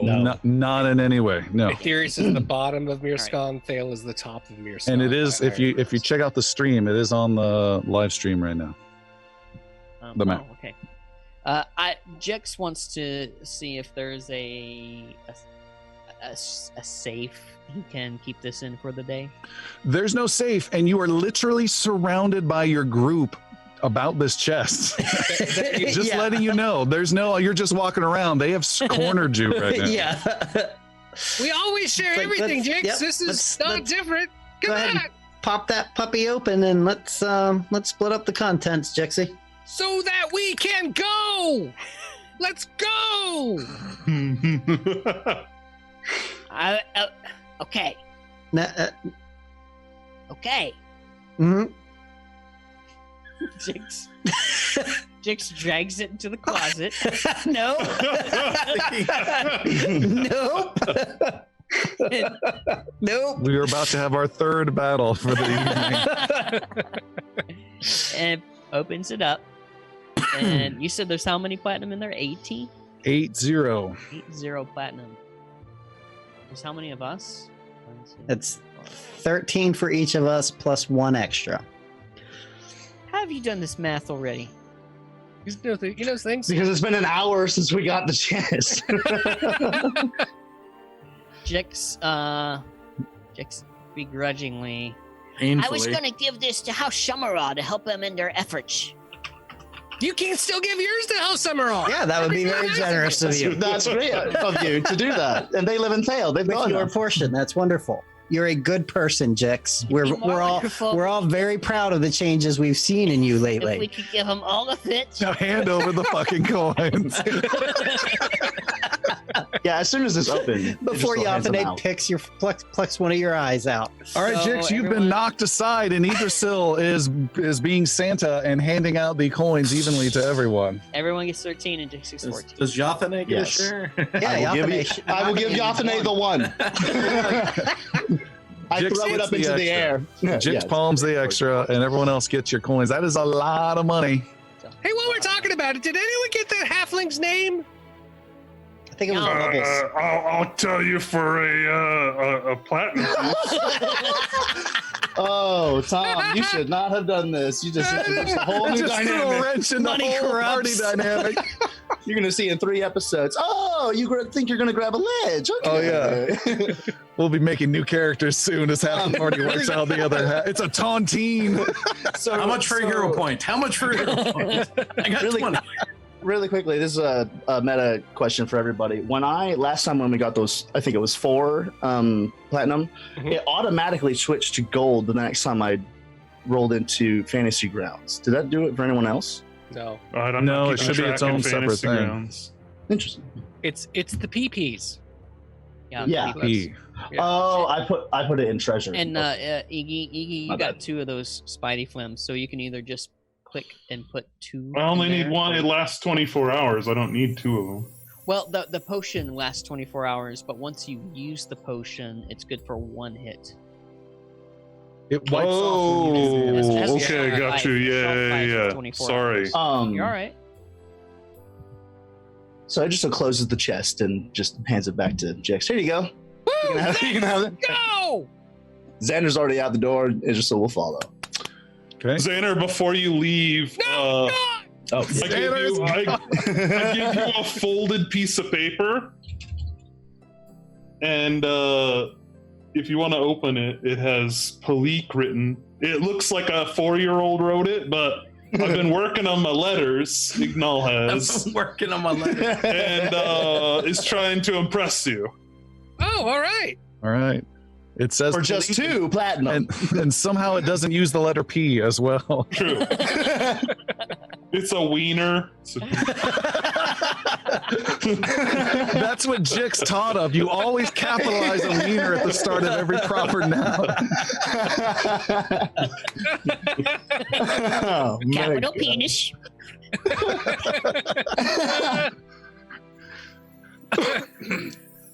Thank you so much. Xander keeps it very close, almost as close as the Nexus key. Xander is out. He's running down and pulling Jix, who knows the way, and he doesn't care about the rest of you. And the two of them are running. It's still raining out, and they are racing down through the streets. So the rest of you give chase and make your way towards where Jix believes the coordinates are that he planned out several days ago for the Nexus point, some point of reference that was on the stone marker underneath the amphitheater. The Nexus point that Jix believes comes to the district called Aetherius. You pass by several different strange, exotic-looking buildings. There's two women wearing big underwear bloomers underneath an awning because it's raining, and they're singing operatic songs and trying to lure passerbys in for a body show. There's a juggler outside another small theater throwing sticks on fire. Come on in. And you pass by him. You go past a tea house. You've never seen a place that just sells tea. A nice fancy looking tavern. Excuse me. And then Jix checks his map and says, hold on, and you arrive at where the math says you should be, and you're at an inner three-way intersection of roads here. And you are at a place called the Ableton Boarding House. It is a big 3-story place for long-term rentals for sleeping. And it's got a bunch of tenants and windows and all sorts of good stuff. And there's not a lot of activity on the street because it's raining so hard. But yeah, that's where you arrive. Is there a safe here at the Ableton boarding house? You have to ask. You're outside in the wet rain. Jix You just walks stopped. Okay, let's go in. in. Jix walks in. You are inside. There is a classic little window section where there's a guy behind it. He is a bald guy, kind of just slunked over, and you walk up and he says, hey, good morning. Jix rings the bell. I'm right here. Yes, good morning, sir. Is there a safe in your back office? That I've got a safe. Damn it, we should have stayed here last night. Thank you. 18 silver covers you for a month. Okay, I'll keep that in mind. Thank you. And he rings the bell some more. I'm right here. Hi. Hello. I'm Xander. Hi, Xander. Peep and I have a question. Yes. Do you have, like, I don't know, a really deep basement? No. Oh, okay, thank you. Is there possibly an entrance to, I don't know, like a sewer or a really deep pit somewhere nearby this area at all? No. Oh, okay. Yeah, no, you've been super helpful. Thank you. Sure. 18 silver gets you covered for the month. The month? The whole month? That's a bargain. I'm going to go tell my friends. Xander heads out. You run into your friends as they're coming into the place. All 6 of you are just inside the doorway with the rain pouring outside. Xana, what does he know? It says it's 18 silver. It covers you for the whole month. Seems nice. But nothing else. Jix, are we in the right place? I don't know. This is where the numbers say to go. 18 silver for what? A safe. Just stay at the... No, a safe. Where's the safe at? Maybe that'll lead us down. I think that's to stay at the place for a month. He just said, I asked about safe, and he said 18 silver. I don't know. You go at the bell. Xander starts looking. Igno will go in. All right, Ignal's going in. Xander, what were you looking for? So Xander is thinking back to the gardens and thinking of the underground area that was under the stage that led to the pit. Okay. Where the Nexus Stone was. So he's trying to find some sort of a opening or like a manhole cover or a fallen out piece of ground or something to go down. All right, Xander's heading out into the rain looking for a way down. Iggy, you are inside talking to the guy. Sildren's gonna come in not quite with Iggy and like just act like he is already staying there and just kind of like cruise through to inside. You are not stopped in any way, and you walk right on past. There's a hallway with some doors and stairs that go up. What does your 18? I'm assuming he gave me the same spiel. What's 18 silver get me for the month? A room? That gets you a room for the month. Okay, sounds good. And I'll hand over 18 silver.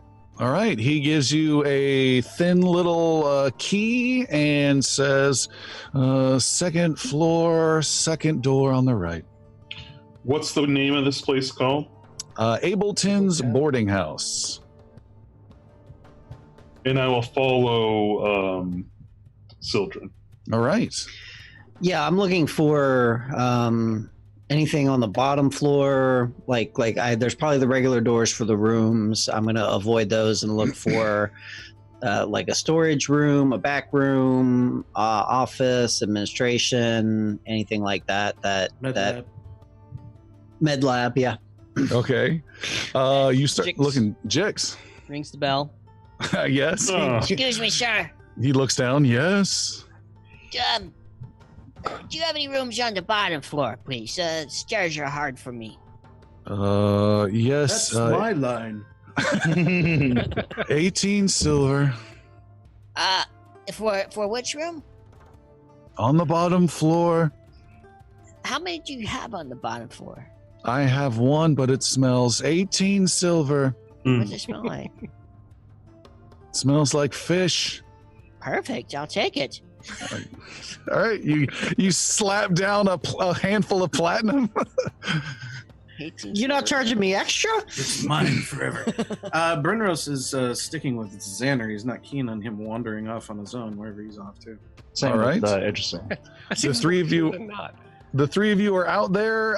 You spend quite some time looking, and you are not finding any easy egress down into any lower section. You follow runoff type things. You look for any sewer type things or any kind of construction.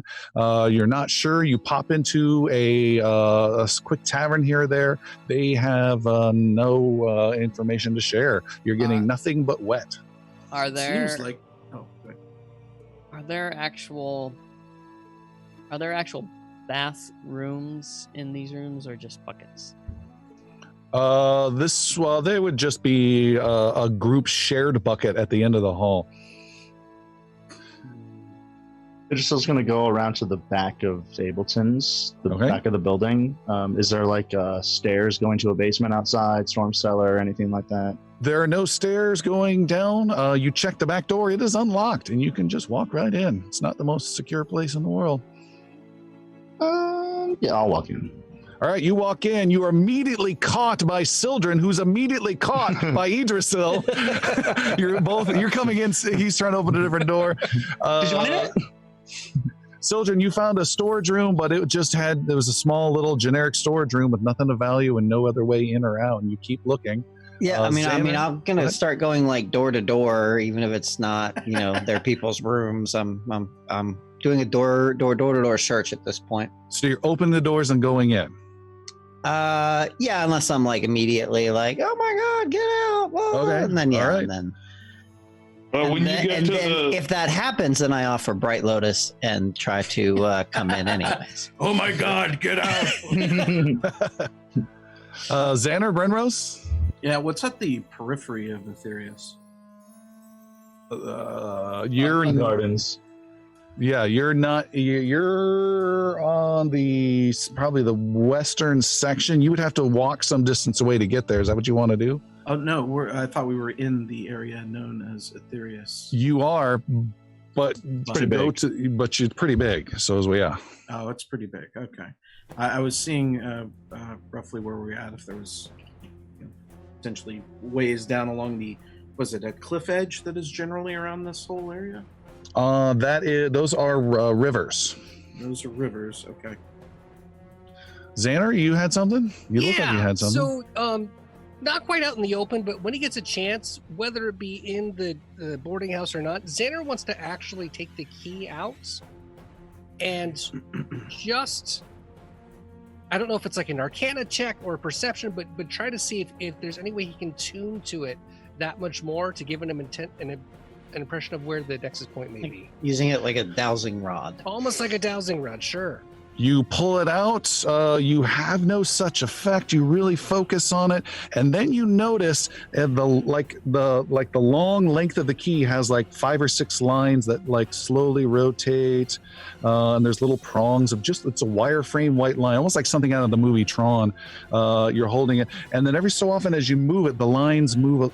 Kind of just do this almost like a compass type thing where you're getting close to the magnet type thing. It just moves a little bit and you start to identify it, and it's pointing up on the upper second or third floor here at this boarding house. So no, he wouldn't even be cautious about it. Xander will start following the length of the key. All right, you just walking around.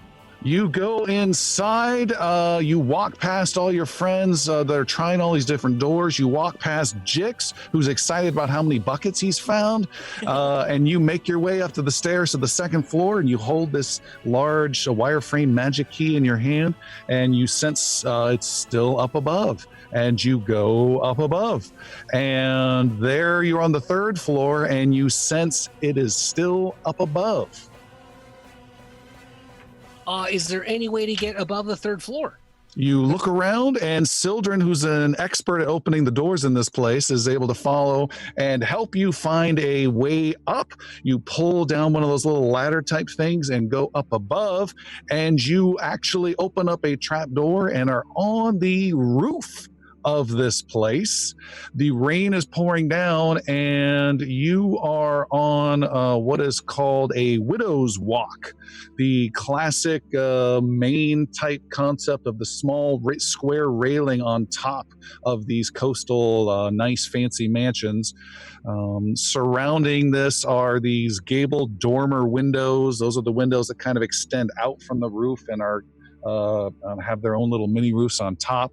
The wind's coming down, and you start trying to sense, and the key seems to be moving even a little bit more and a little bit more, and you can see there are little slabs, thin slabs, almost planks of rusty iron planks that have been nailed into the roof long ago, and start heading out as little steps across the roof and heading out and beyond on this tall 3-story expansive boarding house as the rain continues to pour down. That's what you see. So Sildren, I think, is behind me, right? Help me get up the door. Yes. Tell them I think I found it. And Xander will start heading up the path. All right. And I'll go collect our party and Yep. You Sildren, you bring back the party, and you see Xander carefully walking down these little slabs, and you guys follow him with the rain just pouring down and continuing to get wet. These iron planks curve out of sight. You follow Xander, and Xander, they go around another bedroom window. You see someone in there sleeping. You go past, and then they come to a stop where the roof just falls away, and the last little wooden plank is there, and it's a huge 40-foot drop down below, and the key wireframe lines inside are moving extremely fast right now. Okay. Drop to where? Off the side of the building? The planks stop, the roof drops down. Okay, Xander will follow the indication of the key and will head toward. Igna will get right behind you, as Okay. to catch you if you fall. Okay. So Idris will do the same for Iggy, just in case there's any All right. kind of So- create a chain of people, you know. To make sure I get it correct, we're at the end of a precipice, right? There's Yes. last panel, and then there's a drop. Yes. Okay. Stick the key out. See what. That was the first thing. Xander's gonna hold the key just kind of out in front of him, and observe any actions it may be doing before possibly falling down or going up. All right. You hold the key out, and it finds purchase and disappears into some sort of invisible lock. Oh! Did you guys see that? No. Exactly. Turn the key. If it Xander will turn the key shape to turn it around. You turn the key. It causes a white tear in the space around the key, and reality starts to slowly tear apart, revealing a lock that is around the key. The edges of that little tear in reality slowly crack open more, revealing a knob, and then dark red wood behind that knob, and it starts to tear more and more and more and more, revealing the red wood is a finely crafted door with brass trimmings. The magic around it crackles a bit like static around the door, revealing this door is suspended above the boarding house in the rain, with all of you lined up on these planks, holding on to each other, stunned at whatever Xander is doing. Xander will attempt to go in the door. Xander, you push open the door and you see a interesting room beyond that does not exist visually within what you see on the outside. This door opens and there is a room beyond is what you see. It looks comforting inside. Do you guys see this? Oh yeah. They do. Xander walks in to the air room. I'll be right on his heels. Idris was doing that thing where like you look past it to the right and you can't you just see the rest of it and then it goes, wait. There we go. Xander, you step in and your foot hits solid wood, and you enter a quaint octagonal room with dark wood paneling throughout. This is a personal study with 2 desks, a small library with books, and comfortable seating wherever you look. The words that immediately come to your mind are cozy and warm. The rest of you slowly file in behind him. You see there are coat hangers near the door. There's a fire that burns slowly in a fireplace, and the sound of waves can be heard in the distance. The room smells of leather, old paper, and a hint of the ocean. From the entrance, a few steps made of dark wood take you to a slightly lower section of this room where there are those 2 desks. It's actually one is a workbench with alchemical ingredients and bottles all along it. On the other side is a desk with writing implements and paper. And next to that desk are chains hanging from the wall that hold 5 tomes in place. The chains cross the books in X fashion with a simple clasp where they meet. 2 of the tomes have a lock in place of the clasp, and the 5th book is actually missing from the wall. There is a dark door made of red wood to the left. There's another door next to it with a black key hanging from a nail on it. And then on the right side of the room is a stairwell that descends down. A highlight of the room is opposite the entrance door. On the other side of the room extends a 15-foot elongated conservatory.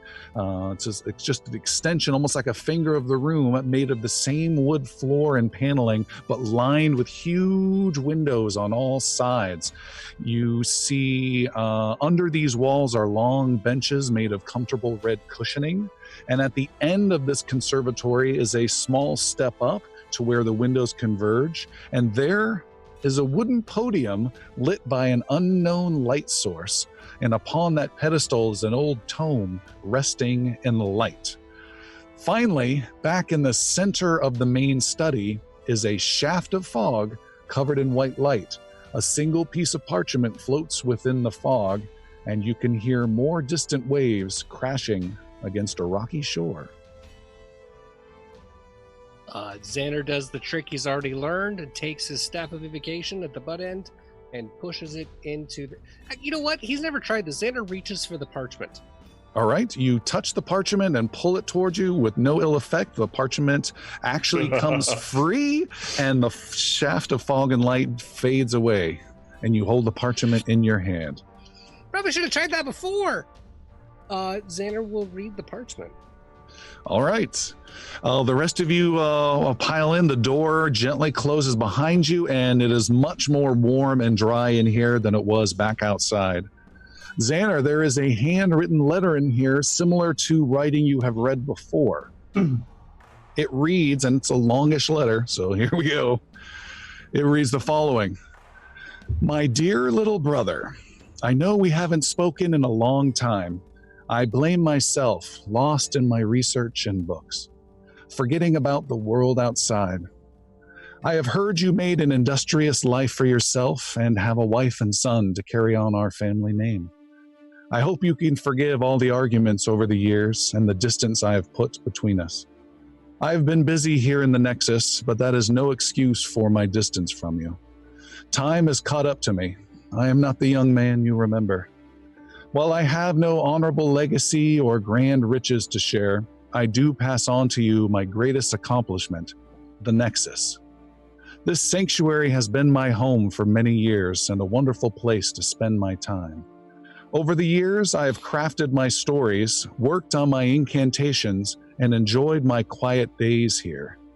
The Nexus provides a comforting solitude from the chaos of the world outside. It is both workshop and fortress, but mostly it is home. I hope this magical place gives you as much comfort and security that it has to me. Let me briefly discuss what you will find here. While it's not impossible to locate the doorway to the Nexus, there is no way for any entity to enter except by your leave. There is also no means of locating anything or anyone within these walls through magic. You are beyond the eyes of any being while here. You are also completely and utterly safe from any efforts outside these walls. The Nexus exists both over the city of Mirskan and not in this world at the same time. Being so, there is no physical or magical force that can be exerted against these walls. It is a remote place of stillness in the heart of a city. The Nexus key in your possession will only work for you. It cannot be used without permission. You must willfully allow yourself entrance. If you have brought your family, then make use of the key room to your left. Place the Nexus key on the circled slot and speak the name of those within these walls. They will be granted their own unique key slaved to your Nexus key. The cupboards in the kitchen below will keep your food far from beyond when it should spoil. The storage chest you'll find below is locked with a code of 333. There is a medicine cupboard next to the workshop desk. Be careful when opening it, as sometimes a bottle will roll out. Make few changes to the construction of this place. The stone and wood keep you warm and safe, so show respect in kind. More importantly, enjoy the labor I put into my stories. While I have led a quiet life, the books I have written have made my life a constructive one. I'm tired now, tired in a way deep within my bones. It's time for me to look upon my home one last time and leave this place for good. I expect I will miss you by only a season or two, but my time on this earth is over. I leave you my treasure, my Nexus, my trust, and my fondest wishes. Your brother, Antoria, dated more than 20 years ago. And we will stop there for tonight. Ah! Wow. Gosh. All right. Thanks everyone for coming. Don't forget to check us out on twitch.tv/ingloriousbards every 7 p.m. Tuesday Pacific time. And you can help support the show, patreon.com/ingloriousbards. And we will see you next time. Bye, everyone. Bye.